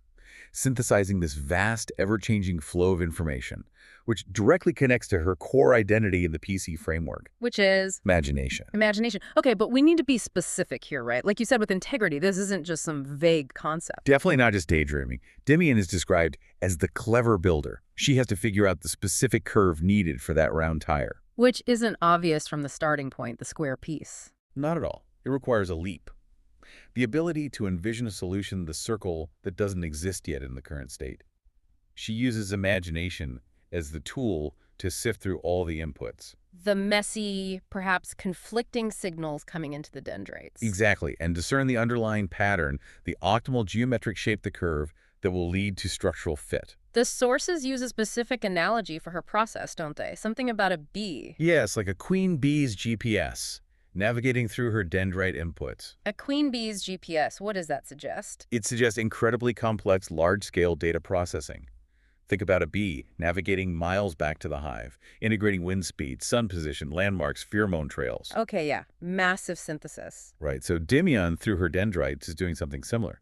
She's synthesizing signals about emotional memory, current context, body state, all these inputs, some of which might still reflect the old, rigid, square thinking of linear processing weakness. And her imagination integrates all of that into the required solution, the curve. The geometric necessity of the curve. But hold on.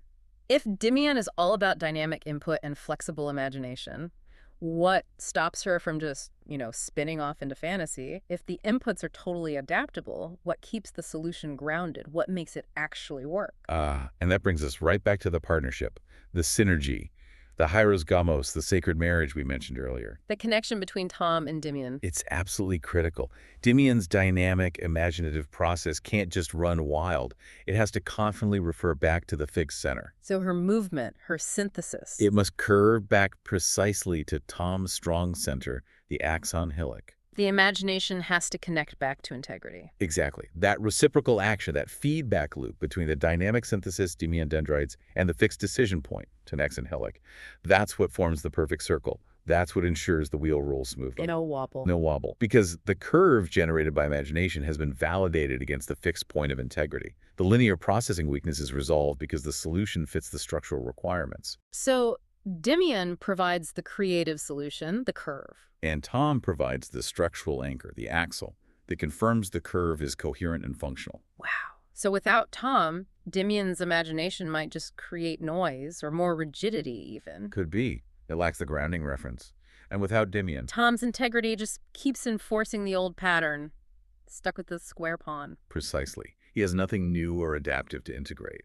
So yeah, what's really striking here is how prismatic cognition frames emotional health as needing this perfectly balanced, two-sided engine within the neuron itself, A constant interplay between fixed principle and dynamic adaptation. generating the stability needed to heal those really deep wounds, like the anger from betrayal, which, let's remember, is the core stress they're designed to overcome together. Okay, so we have Tom at the axon hillock providing integrity, and Dimian in the dendrites providing imaginative synthesis.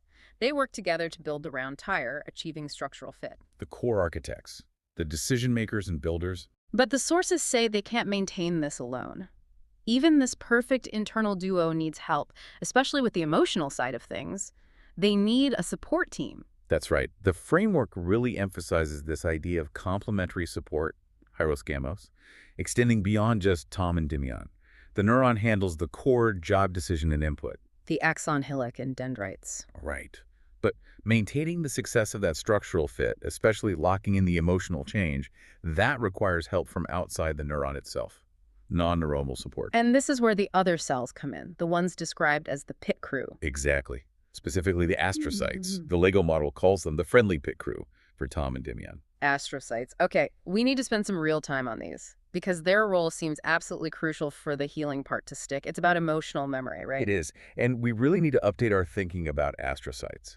Historically, they were often seen as just, passive support, glue, holding neurons together, maybe cleaning up a bit, brain housekeepers. But that's not the modern view. Not at all. Modern neuroscience, and this PC framework reflects that, sees them as incredibly active participants in brain function, especially at the synapse. The synapse is the communication gap between neurons. Correct. Astrocytes are glial cells, star-shaped, hence the name astro, and they wrap around synapses, interacting very closely with both the sending and receiving sides.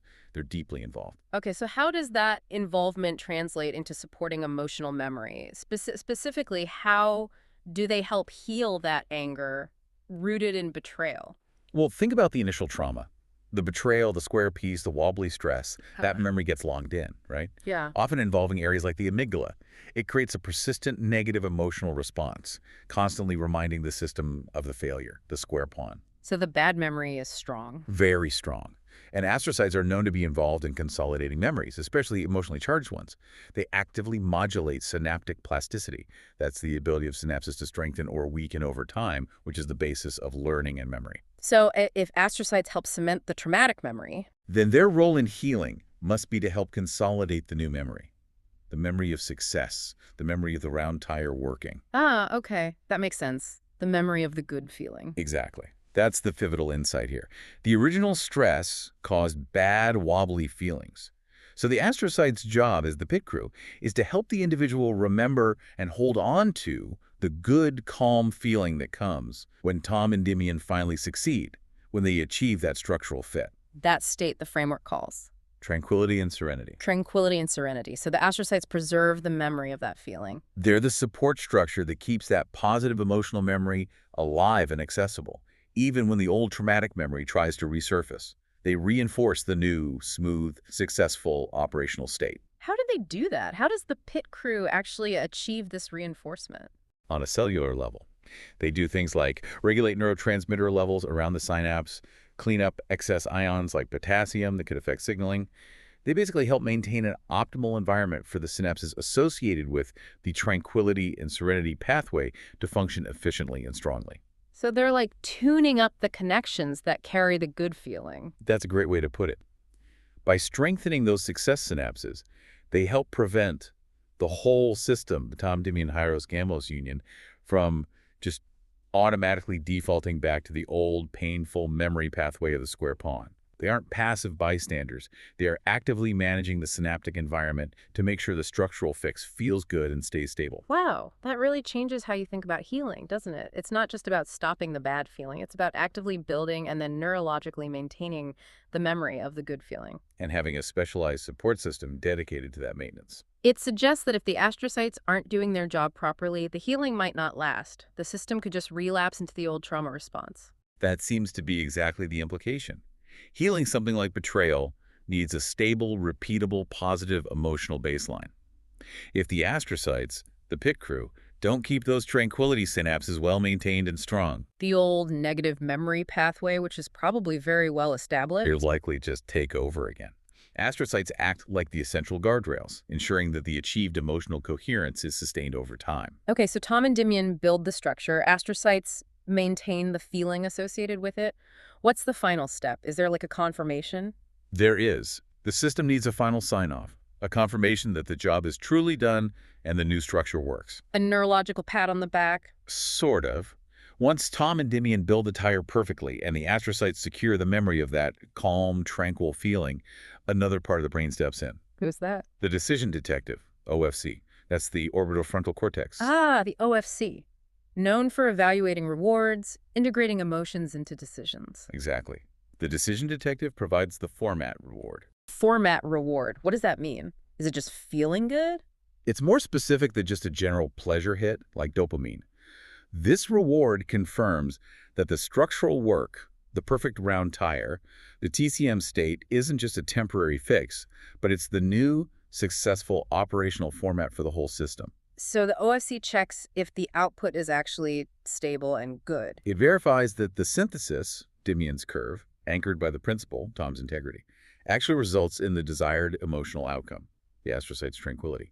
It essentially puts a big approved stamp on the new blueprint. Locking it in. Locking in the coherence and stability. Mm-hmm. It stabilizes the axle, validates the curve, and rewards the pit crew's maintenance work all at once. So the system moves from that unstable state, the linear processing weakness, the memory of betrayal, the wobble, to a structurally sound, self-reinforcing state of tranquility. Yeah. And it's all anchored in the architecture of that single neuron and its immediate support crew, the astrocytes. It's an incredible picture, really, tying the physical cell structure, axon hillock, dendrites to these deep concepts like integrity and imagination, and then securing the emotional payoff, tranquility, with specialized helper cells. It makes the structural fit truly comprehensive. It spans the cell, its function, and the emotional memory associated with it. A complete overhaul. Hashtag pad outro. Well, that was quite a journey. We started with that really evocative image, didn't we? The Lego car wobbling along. Thump, thump, thump. Under the stress of betrayal. Yeah, and we ended up deep inside the mechanics of a single brain cell. It's amazing, really. It is. We saw how integrity, that's Tom, at the axon hillock, the fixed decision pole, needs to work hand in glove with imagination Dimian, out in the dendrites, handling the dynamic inputs. Working together to build that round tire to achieve total coherence management, TCM. That structural fit. But, as we saw, even that brilliant internal partnership isn't quite enough on its own. Right. That internal success, that structural fit, it needs constant backup. It needs reinforcement from the support team. The astrocytes. Acting as that essential memory pit crew, their job is to secure the positive emotional memory, that feeling of tranquility and serenity. Which is just paramount if you're going to truly heal and overcome something as deep as betrayal trauma. They lock in the success. So if you pull back and look at the big picture here, this prismatic cognition framework is suggesting something pretty profound about healing. What's the takeaway? That fixing core emotional stress isn't just about talking things through or reframing thoughts, as valuable as those are. It seems to require an actual structural, cellular-level confirmation of emotional coherence. Where the memory of peace, of tranquility, is actively reinforced neurologically, fighting back against the old memory of trauma. The fix has to be built in, structurally sound, anchored by integrity and reinforced by memory. Yeah. Which leads to a really interesting question for you, the listener, to maybe think about. Okay, leave us with a final thought. Well, if our emotional healing, our stability, is ultimately secured by these specialized cells, the astrocytes, remembering tranquility, and we know these cells are dynamic, they respond to their environment, Right. then what practical things could we do, maybe consistently, deliberately, to actively signal that good, calm feeling back to our own neurological support team. How can we help our astrocytes build and strengthen that memory of peace? Exactly. Could things like sustained relaxation, mindfulness practices, maybe even consciously focusing on sensory experiences of calm and safety, could these actively help provide the astrocytes with a richer, stronger memory of tranquility to draw on? A memory they can use to keep modulating our system towards coherence. What signals does our pit crew need from us? Welcome to The Debate. We are diving deep today into the structure of prismatic cognition, PC, that specialized framework for integrated thinking, and how its neural architecture is, well, meticulously laid out using the vehicle and game analogies in the Lego therapy model. It really is, yeah. It's one of the most elegant examples I've seen of mapping, complex cognitive function onto these accessible metaphors. And central to this whole thing is that synergistic decision-making unit known as the High-Risk-Gamos union, the duo of Tom and Dimion. They are explicitly analogized as the motive power, the two horses necessary to get the entire system moving. Right, and that's where the analysis becomes crucial, I think. We really need to define the primary functional emphasis of that union. Is the Hieros Gamos fundamentally the initial cause and synchronized motive power needed to initiate functional movement and establish that foundational integrity? Or is its meaning ultimately measured by the effect it produces, the confirmed structural coherence achieved across the system, symbolized most vividly by the stability of the four wheels? See, I come at it from a slightly different angle. While the union's effort is obviously necessary, I'm going to argue that its defining achievement, its ultimate purpose really, is that finalized structural integrity and the subsequent confirmation of tranquility, the essential effect symbolized by those stable wheels. And I'll be arguing the other side, that the Hieros Gamos is fundamentally the synchronized power source and initial cause. It provides the necessary integrity, guidance, and direction, the foundational strength required to even attempt the integration successfully in the first place. Okay, so to elaborate on my position, the purpose of the entire structure is, well, it's remediation, right? My core thesis is that the integration only really matters if it results in the successful output, achieving a structural fit, what the model calls TCM, tranquil cognitive movement, and eliminating that prior cognitive instability. The whole Lego therapy model is built to solve a specific problem. I agree, the system solves a problem, absolutely. But the capacity to solve it is rooted in the cause. The foundational role of the Tom-Dimion union is providing that necessary, complementary support and motive power. I mean, look at how these components are mapped neurobiologically. Tom is the fixed pole of integrity, mapped directly to the axon hillock, that absolutely crucial neural junction where inputs get integrated and the final decision is fired off. But, okay, that decision itself is only validated by the system if it actually results in stable output, right? The sources are very clear. The problem being addressed is the linear processing weakness. It's symbolized as that flat square piece at the pawn, which causes wobbly stress. Now, if the cognitive system moves forward with that wobbly stress, then the Hieros Gamos has failed, regardless of the effort put in. The goal is explicitly to replace that flat piece with the stability of a perfect, round, curved tire. Structural correction has to be the primary metric of success. Structural correction is the desired effect, I grant you that, but the capacity for that correction stems from the cause. The union is explicitly analogized to two oxen to a chariot. Now, that analogy captures the synchronized effort, the motive power that compels movement. Tom provides the fixed strength, symbolized by 193, which represents the strength of an ox, and crucially, a trustworthy spirit. This trustworthiness is the foundational integrity of that decision pole. Dimion, then, as the dynamic integrator, uses imagination to figure out the perfect structural curve and compel, or maybe direct, Tom's fixed center to move. That synchronized compulsion is the intelligent, unified force that initiates the entire system. Okay. But if that compulsion, that initial effort, were the end goal, why would the system have built-in mechanisms for external confirmation of success? Success is validated entirely by the decision detective, which is mapped to the orbital frontal cortex, the OFC. This detective provides the form of reward, analogous to 194. Now, this reward doesn't just celebrate the effort, it confirms that the structural work is perfect, producing that verifiable feeling of tranquility and serenity. And what's more, you have specialized cells, the astrocytes, the sort of friendly pit crew, which are charged with ensuring the emotional memory of that good, calm feeling is retained. This, to me, places the neurological functional emphasis squarely on retaining the effect, the tranquility, as the proof of coherence. Help me unpack the structural priority here, though. If we accept that the ultimate proof is 194, doesn't that fundamentally undermine the active decision-making process? I'd argue that synchronization, the creation of the cohesive structure itself, is achieved during the active process of integration, not just confirmed afterwards. Synchronization happens when Dimion's dynamic dendrite inputs successfully parallel and sequence elements, perfectly curving back to Tom's strong, fixed axon hillock center. That is the sync. See, you're defining synchronization as the act of building the wheel. I would define it as the act of proving the wheel rolls smoothly. The neuron sync is only confirmed, I think, when the entire vehicle achieves coherence, not just at the decision pole. The decision might happen at the axon hillock, sure, but structural fit has to be demonstrated by the absence of wobbly stress.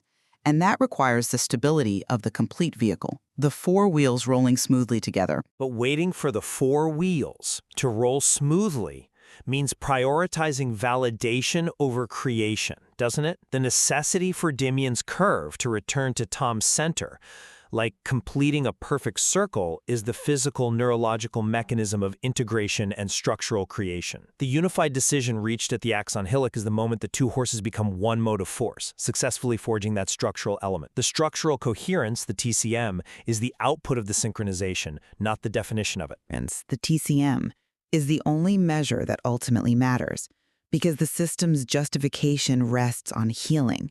The goal is achieving a structural stability that eliminates anger rooted in betrayal, as the source mentions. That means the purpose is tied intrinsically to the achievement of 194 tranquility and joy. The decision detective, the OFC, validates the structural accuracy by confirming we are on the right path to success. If the system produces structural effort but fails to deliver serenity, well, then the higher gamos has failed its primary task. I see why you prioritize the effect. I really do. But without the fixed integrity of the cause, the effect seems fragile. Let's go back to the symbolic weight of 193, the strength of an ox and the trustworthy spirit. The entire integration hinges on Tom being an immovable, fixed pole.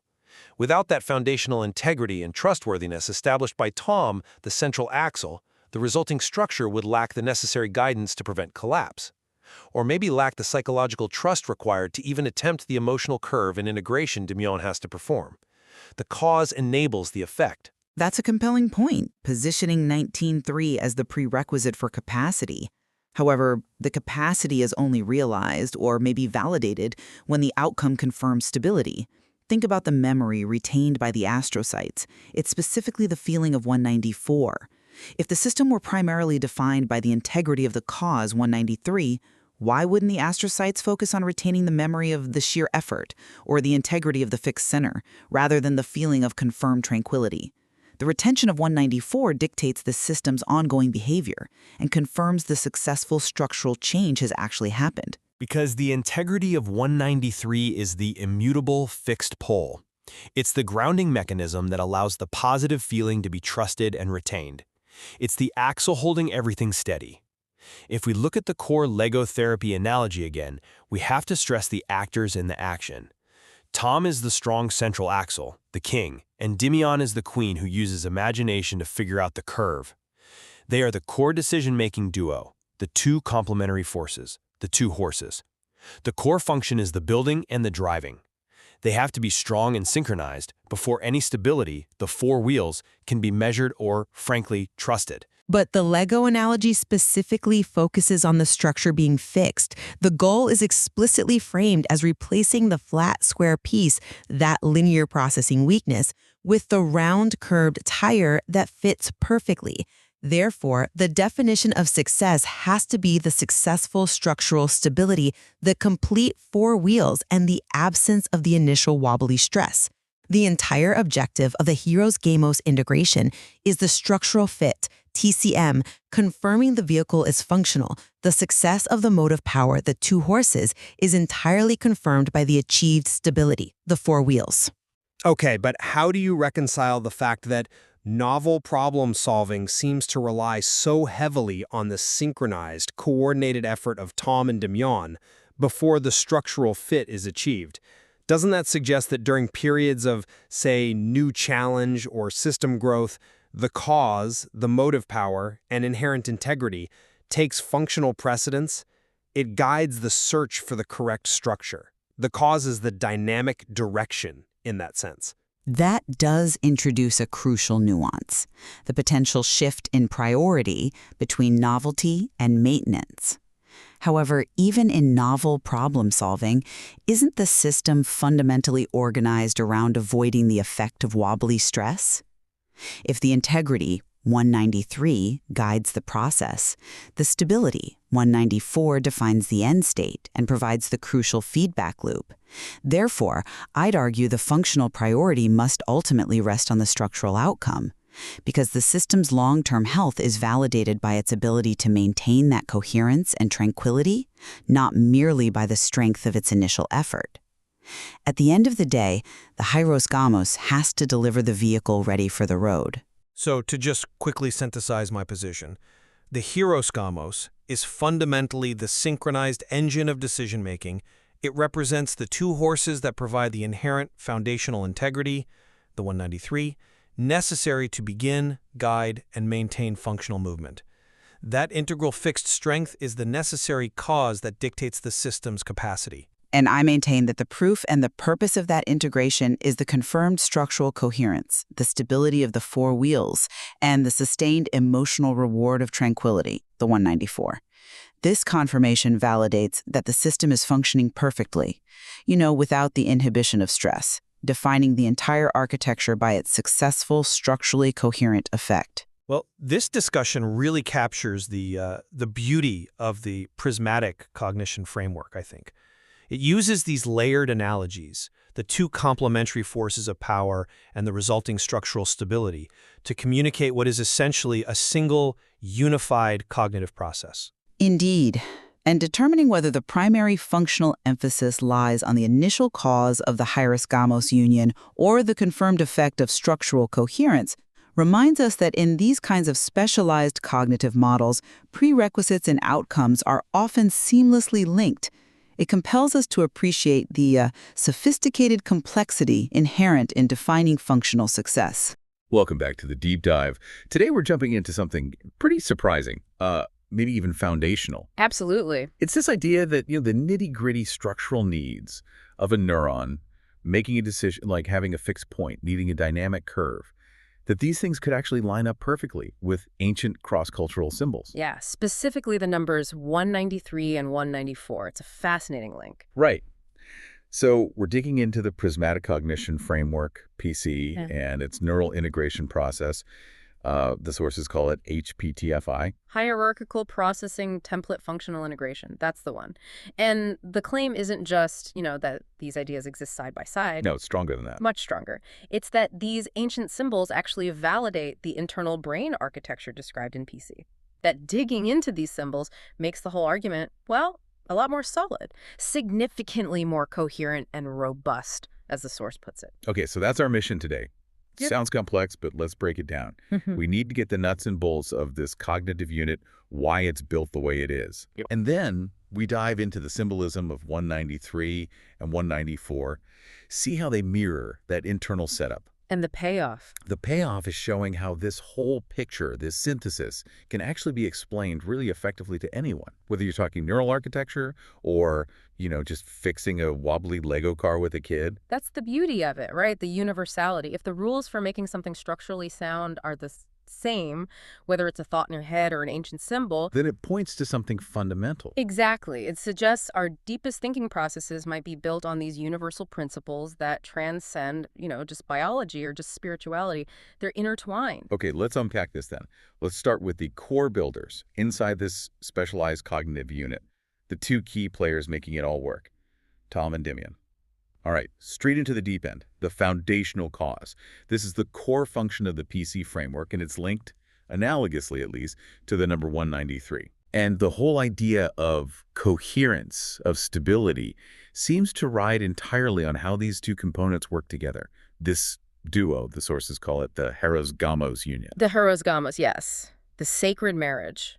It's a really critical concept here. I mean, these two aren't just alternatives, they're complementary. They need each other. Inseparable kind of. Inseparable for proper function, exactly. One provides something, the other lacks. Without both, the system risks, well, chaos. And this union, it's mapped right onto the primary neural unit, the decision-making point in a neuron. Got it. And leading the charge for structure, for stability, is Tom. He's the anchor. That's a good way to put it. Neurologically, the sources map him to the axon hillock, which they describe as the integrative pole of neural decision. Right. Think of the axon hillock on a neuron. It's like the final checkpoint. It gathers all the incoming signals, sums them up, and decides, do we fire the signal down the axon or not? Tom embodies that role. He's the fixed pole of integrity, the king, the axle, a part that absolutely cannot shift. So his job is to ensure integrity. What does that mean, practically? It means the decision has to meet a very specific internal standard. Structural fit. The sources call it TCM, temporal coherence metric. Okay, TCM. Sounds technical. It is. It's about ensuring all the pieces of the decision, how they're sequenced and paralleled, line up just right structurally and in time. If that fit isn't perfect, Tom, acting like the axon hillock, basically says, nope, not firing. He holds the line for structural soundness. He's the anchor. So the danger isn't just making a bad choice, it's making one that's structurally wobbly, internally incoherent. Precisely. But wait, if Tom is totally fixed, immovable, doesn't that create a risk? Couldn't the system just become rigid, unable to adapt to new stuff? An excellent question. How does Tom avoid becoming just an obstacle? Yeah. That's exactly where Dimion comes in. She's the dynamic part of the duo. Tom provides the unshakable structure. Dimion brings the necessary adaptation to that structure. Okay. And to really capture Tom's absolute fixity, the sources use this great metaphor, the iron horse Tom. Iron horse Tom. I like that. Strong, dependable, stays on the track. Exactly. Fixed, immovable strength. Guidance comes from that strength. You take away the iron horse, the system loses its core guidance, its integrity. Okay, so Tom's the iron horse. Then there's Dimion. She's the dynamic integrator. The queen, maybe? The queen, yes. And she's mapped to the dendrites. The input receivers. Yeah. Unlike the single axon hillock point, dendrites are like this huge branching tree, right? Pulling in signals from everywhere. Thousands of inputs, and Dimion's whole job's about gathering context from all those inputs. The sources say she uses imagination. Imagination, like making things up. Not quite fantasy, more like internal simulation or predictive modeling. Think of it as her way of exploring possibilities based on the incoming data. She acts, and I love this phrase from the sources, like a queen bee's GPS. Queen bee's GPS, navigating the possibilities. Right. She's dynamically assessing everything coming in, figuring out the perfect curve required for the potential decision to meet Tom's structural fit, TCM standard.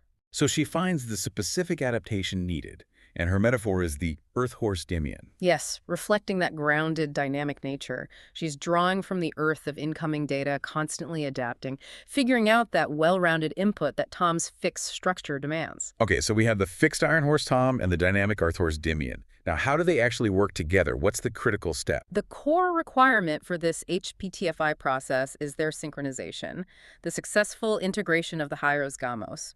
For the decision to be unified, structurally sound, Dimion's adaptive movement, her curve, must be, well, the sources say compelled. Compelled? Why compelled? That sounds a bit forceful. It implies necessity, not coercion. It means the system is built such that her dynamic exploration has to loop back and align with Tom's fixed strong center. It's not optional for coherence. I see. So it's not just her exploring wildly. She has to bring it back home Tom's integrity pole.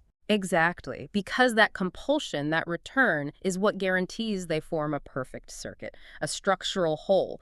If Dimion just adapted endlessly without that mandatory return to Tom's standard, the output would be unstable, Random. Or it would fall into what the framework calls linear processing weakness, or LPW.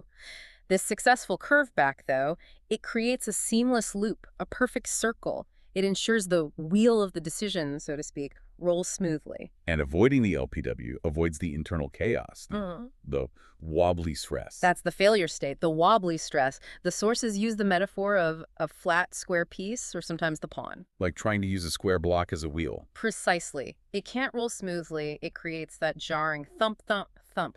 That's the feeling of cognitive dissonance, of a decision that's internally unstable, constantly creating stress because it lacks that fundamental structural fit. Okay, so putting it together, 193 essentially defines this whole cause.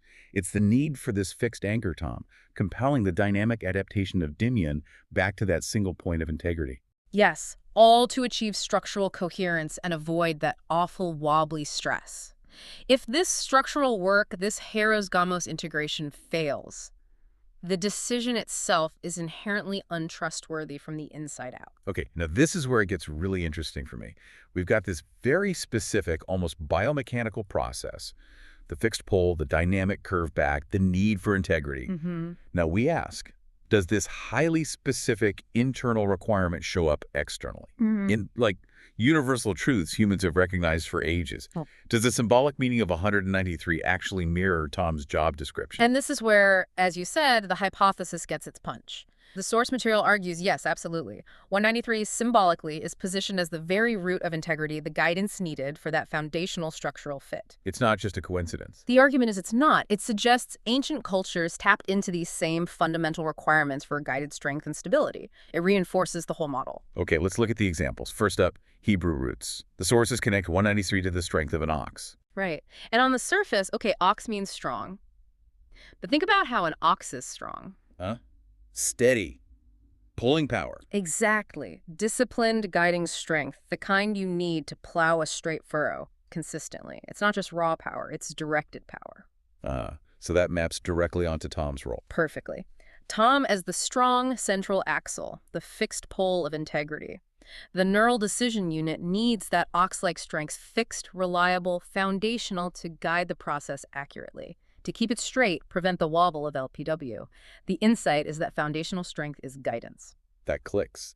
Strength isn't just force, it's stability that directs. Wow. Okay, what about the Islamic context? The sources link 193 to the trustworthy spirit, or Gabriel. Gabriel, the messenger of divine guidance. This connection hits right at the core of integrity, which is Tom's whole job. How so? Well, think about it. If that central pole, the axon hillock, Tom, if it's structurally flawed, if its integrity is compromised, can you trust the signal it sends out? No, the decision would feel off, unreliable. Exactly. It creates that internal untrustworthiness, that anxiety. The structure must be so reliable, so sound like Gabriel, the trustworthy spirit, that the system can have absolute trust in its output. It guarantees the structural fit. TCM is sound. I'm really struck by that parallel. The wobbly stress we talked about, that's like a crisis of self-trust, isn't it? Cognitive dissonance. It absolutely is. So if the symbolic root of that structural unit is trustworthiness itself, then fixing the structure, it fundamentally heals that lack of confidence. Precisely. It connects integrity directly to structural reliability. It suggests integrity isn't just some abstract moral virtue, it's a structural requirement for things to work properly, for integration to happen. Okay, one more symbolic connection for 193. The sources mention Christianity, linking 193 to the Holy Spirit in Christ, focusing on the need for the Holy Spirit for guidance. This angle elevates the Heros-Gamos union itself. It's not just Tom and Dimion working together. Their union is presented as sacred foundational. The core decision unit. The necessary core decision unit. The union between Tom, the king, integrity, and Dimion, the queen, imagination, is essential because it's the fundamental mechanism required to achieve that coherence, that proper paralleling and sequencing of elements, the HPTFI. It has to be rooted in that foundational, trustworthy strength symbolized by 193. So summing up 193, the external symbols, ox strength, trustworthy spirit, foundational guidance, they all confirm this internal requirement for a fixed, strong, trustworthy anchor that compels dynamic adaptation back to itself. Yes. It validates that this integration isn't just functional, it's truly foundational. It's the necessary cause, and you need that integrity at the 193 level to even get to a successful effect. Which brings us neatly to 194. Okay, here's where it gets really interesting for me. Because now we shift from the cause, the structure, 193, to the effect, the result, 194, the output. If the structural work is done perfectly, there has to be some kind of confirmation, right? A payoff. Exactly. If 193 ensures the structural integrity is there, 194 is about confirming the structural fit was successful. It provides the feedback loop, and this validation, according to the framework, comes from another specialized cognitive unit, the decision detective. The decision detective. Love these names. Where is this detective located? The framework maps it to the orbitofrontal cortex, the OFC. Okay, the OFC. Why there? What does the OFC usually do? Well, the OFC is heavily involved in processing reward value, evaluating outcomes, comparing what happened to what was expected. It helps us learn from consequences. That makes sense for a detective. Right. So in the PC model, the decision detective, the OFC, scans the output of that Tom-Dimian integration. Was the curve perfect? Was the structural fit achieved? If yes, the OSC delivers the format reward. The format reward. Yeah, a positive signal confirming process successful. This confirms the structural work was accurate. It validates that the wobbly stress, the LPW, has been resolved. It's like the brain's internal diagnostics saying, yep, all systems go. Good job. Okay, so the structure, 193, needs validation. 194. And just like 193 symbols matched its function, do 194 symbols match this reward state? Beautifully, according to the sources. The symbols align perfectly with resolving stress and confirming success. Let's look at Hinduism first. 194 is linked to tranquility and serenity. The direct opposite of the wobbly stress. Exactly. The PC framework suggests the underlying stress it aims to heal often involves internal conflict, maybe anger, feelings of betrayal, the sense that your own internal structure isn't reliable. Right. So the successful integration has to result in the opposite, sustained serenity. The structure leads directly to the feeling. Sound structure, sound feeling. And this isn't just passive calmness. The Buddhist context links 194 to joy. Yes, specifically referencing a verse about joy and spiritual harmony from the Dhammapada. It's not just lack of stress. It's an active, positive, confirmed state. So that's the format reward from the OFC. That's the idea. When Tom and Dimian nail that perfect circular integration, the feeling is immediate, resonant joy. It signals successful alignment. And that feeling is motivating. It tells the system, do that again. Okay, structure leads to tranquility and joy. What about the practical validation? Numerology comes in here too. It does. Numerology associates 194 with being on the right path to success. Which makes perfect sense. Doesn't it? If the structural work is correct, if Dimian curved back perfectly to Tom, the decision is stable, reliable, sound. It confirms the analogy we used. The wheel rolls smoothly and is not wobbly. You know you're on the right path because the internal result feels tranquil, joyful, right. But feelings can be fleeting. How does the framework ensure this tranquility, this right path feeling, sticks around? It needs to be maintained, right? To truly heal the underlying stress. Absolutely. Critical point. You need a mechanism for emotional persistence. And that brings us to another set of players. The specialized cells called astrocytes. Astrocytes. Okay, I know they're glial cells, support cells in the brain. But how do they fit in here? They play a profound support role. The sources give them another great nickname, the friendly pit crew. The pit crew. Okay, Tom and Dimian build the car, the decision detective checks it, and the astrocytes keep it running smoothly. Kind of. Their justification comes from the role astrocytes play in synaptic plasticity, energy supply, and, crucially, modulating neurotransmission, which impacts emotion. Here, they help form and maintain emotional memory. Emotional memory, so they help us remember the feeling. Precisely. They actively retain and reinforce that feeling of tranquility and serenity that comes from the successful 194 confirmation. They make the good, calm feeling stick. So if the original problem was chronic, wobbly stress, you need the pit crew to maintain the fix. Exactly. They help prevent the system from just snapping back to the old stressful state by reinforcing the memory trace of the coherent, calm state. They help sustain the resolution. Wow. Okay, so the whole loop is 193 integrity cause, sets up the structure. If it works, the OFC 194 joy effect confirms it with a reward. And then the astrocytes preserve that feeling, locking in the calm state. It's a complete system. Structural integrity leads to emotional reward, leads to sustained coherence.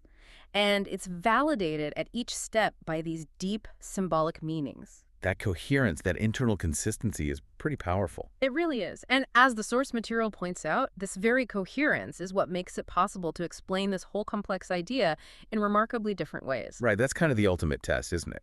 If an idea is truly fundamental, you should be able to explain it effectively, whether you're talking to a neuroscientist or a 4-year-old. Exactly. And this framework, because it's rooted in these universal archetypes, fixed strength, dynamic curves, feeling calm, it can shift levels seamlessly. You can talk high-level neurobiology or simple analogies without losing the core truth. Okay, let's try it. First, the A side.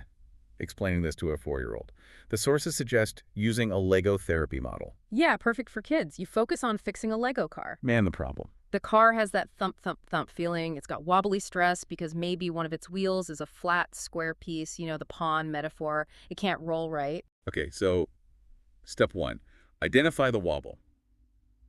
Then who comes in? Tom, who represents 193, is the strong central axle. You show the child the metal rod that goes through the Lego wheel space. He's the one keeping everything straight and still. He's super strong, so we know he can guide us and hold things together. Nice and concrete. Then Dimion. Dimion's the clever one, the queen. She uses her imagination. Maybe you give the child some soft putty or Play-Doh representing the inputs. She figures out how to shape that putty into the perfect curve to make a round tire. And the key part. You emphasize that she always curves it back around Tom's strong axle. They have to work together to make that perfect circle tire. You physically demonstrate looping it back. Okay, Tom the axle, Dimion the tire shaper, now the support team. The friendly pit crew, that's the astrocytes. Their job is easy to explain. They help us remember the good, calm feeling we get when the car finally rolls smoothly without the wobble. They help us keep feeling good. Simple enough. And the final confirmation. The decision detective, 194. When Tom and Dimion build that perfect tire, the detective gives everyone a reward. And that reward is the feeling of joy and tranquility. You tell the child, see, it feels so good and calm now. That means we're on the right path and the car is rolling just right. So the whole process problem, builders, support, reward, it's all there. Yeah. Just in simple, actionable terms tied to feeling. Exactly. Mechanical steps, emotional results. Very clear for a child. Okay, now flip it. The B side.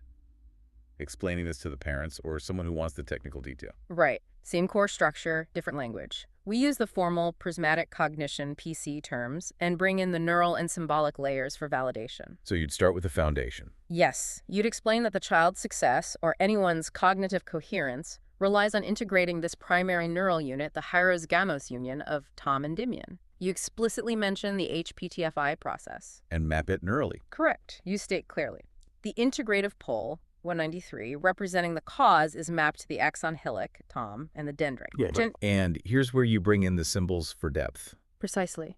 You explain that symbolically, 193 provides the root of integrity. It embodies the strength of the ox, the trustworthiness of Gabriel. This symbolic layer confirms why that structural integrity is essential for the structural fit, TCM. It validates the necessary paralleling and sequencing. Ancient wisdom backs up the neural requirement. Okay, cause established and validated. Then the effect. The validation process. You explain that the successful outcome, the resolution of that linear processing weakness, LPW, happens when the confirmation reward, 194 effect, is triggered and validated by the decision detective, OFC. And link 194 to its symbols too. Absolutely. You articulate that 194 symbolically confirms the effect, the tranquility, the joy, the feeling of being on the right path. And you don't forget the support crew. Crucially, no. You explain that specialized neuroglia, the astrocytes, are involved in forming the emotional memory. They help retain that feeling of tranquility and serenity, which, you point out, is a key symbolic meaning of 194 itself. This detail reinforces how the resolution of LPW becomes sustainable. It anchors the emotional coherence in the validated structure. So it really is the same core story. Fixed pole meets dynamic curve, resulting in confirmed calm, just told with different levels of granularity. Exactly. One uses Legos and feelings, the other uses axon hillocks and symbolic roots. But the underlying truth, the structural requirement and its validated outcome remains consistent. That versatility, that ability to translate across levels, really speaks to the coherence of the framework itself. It's genuinely fascinating how the hard science of neural function, the axon hillocks integration, the dendrites input gathering aligns so neatly with these psychological roles of integrity and imagination. And then layer on top the ancient symbolism, the ox strength, Gabriel's trustworthiness, the reward of tranquility, and they all point to the same fundamental structural truth. It creates this complete feedback loop, doesn't it? It really does. What this model suggests is that our most complex internal processes, like making decisions or healing from internal conflict, aren't just random biological noise. They seem built on these incredibly deep, maybe even universal structural principles. Principles that resonate whether you call them neural correlates or king and queen archetypes or ancient symbolic numbers. The underlying requirement for that synchronized integral function, it stays the same. The coherence is, well, total. So if we accept this, if successful integration inside our heads does lead to this reward state, confirmed by these universal symbols of tranquility, joy, being on the right path, all bundled up into 94, it leaves us with a thought, doesn't it? For you, the listener. We talked about the mechanics, the symbols, but think about your own life. What non-symbolic, everyday, modern human experience perfectly captures that confirmed feeling of joy? That sense that arises when your internal structure just clicks into place, when everything feels fundamentally, organically right. At that moment of stillness. That stillness after the internal wobble stops, that feeling of deep alignment. According to this framework, that's the state the astrocytes, the pit crew, are working hard to help you remember and sustain. A really profound thought about the architecture of our own inner coherence. That stillness might just be the sound or the feeling of your internal framework rolling smoothly at last. Thank you for joining us for this deep dive into, well, the Lego brain and its surprisingly ancient roots. All right, let's dive into a really fascinating mystery today, one that connects ancient numerical codes to the very wiring inside your own head.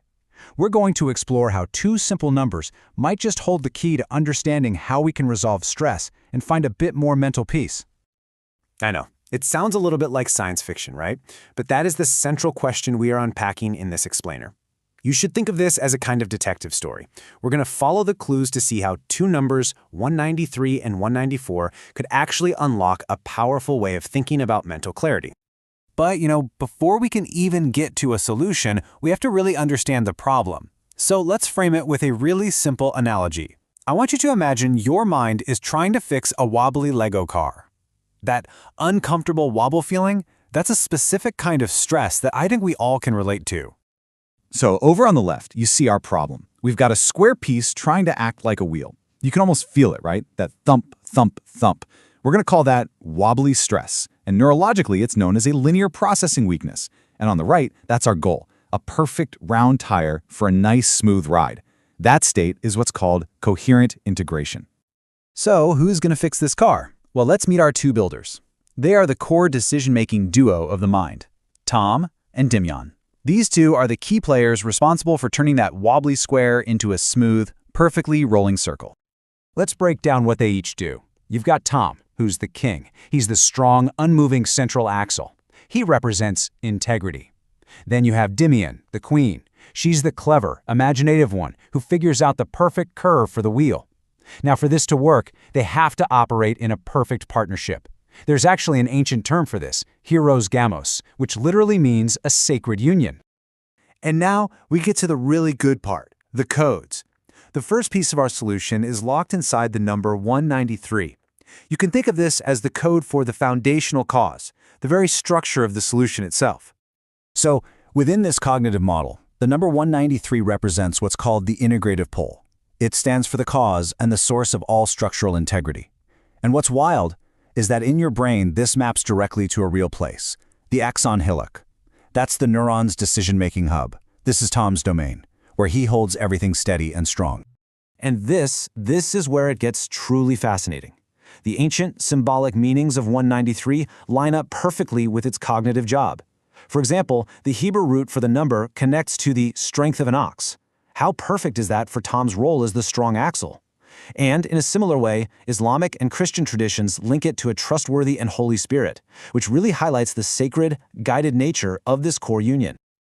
Okay, now for our second code. If 193 represents the cause, then 194 represents the effect. This is the number that confirms the job was done correctly, and it delivers that emotional reward we're all after.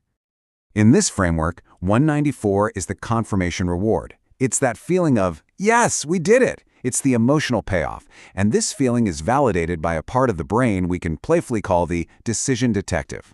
Scientifically, that's the orbital frontal cortex, or the OFC. And once again, the ancient symbolism is just astonishingly precise. In Hinduism, 194 is linked to tranquility and serenity, which is the exact feeling we're aiming for, right? In Buddhism, it signifies joy, the positive reward from our decision detective. And in numerology, it means you're on the right path to success. The wheel is finally rolling smoothly. It's just perfect. So now we have the codes, and here is where this model really shows its power. This whole system is so robust that you can explain it in two totally different ways, one for a child and one for an adult, and you don't lose its core truth at all. First, let's try the 4-year-old version. It's a simple story. Tom is the strong axle who holds everything straight. Dimion uses her imagination to make the perfect curve for the tire. Then a friendly pit crew comes in to help us remember that nice, calm feeling. And when the wheel is finally fixed, the decision detective gives us a big reward, the feeling of joy and tranquility.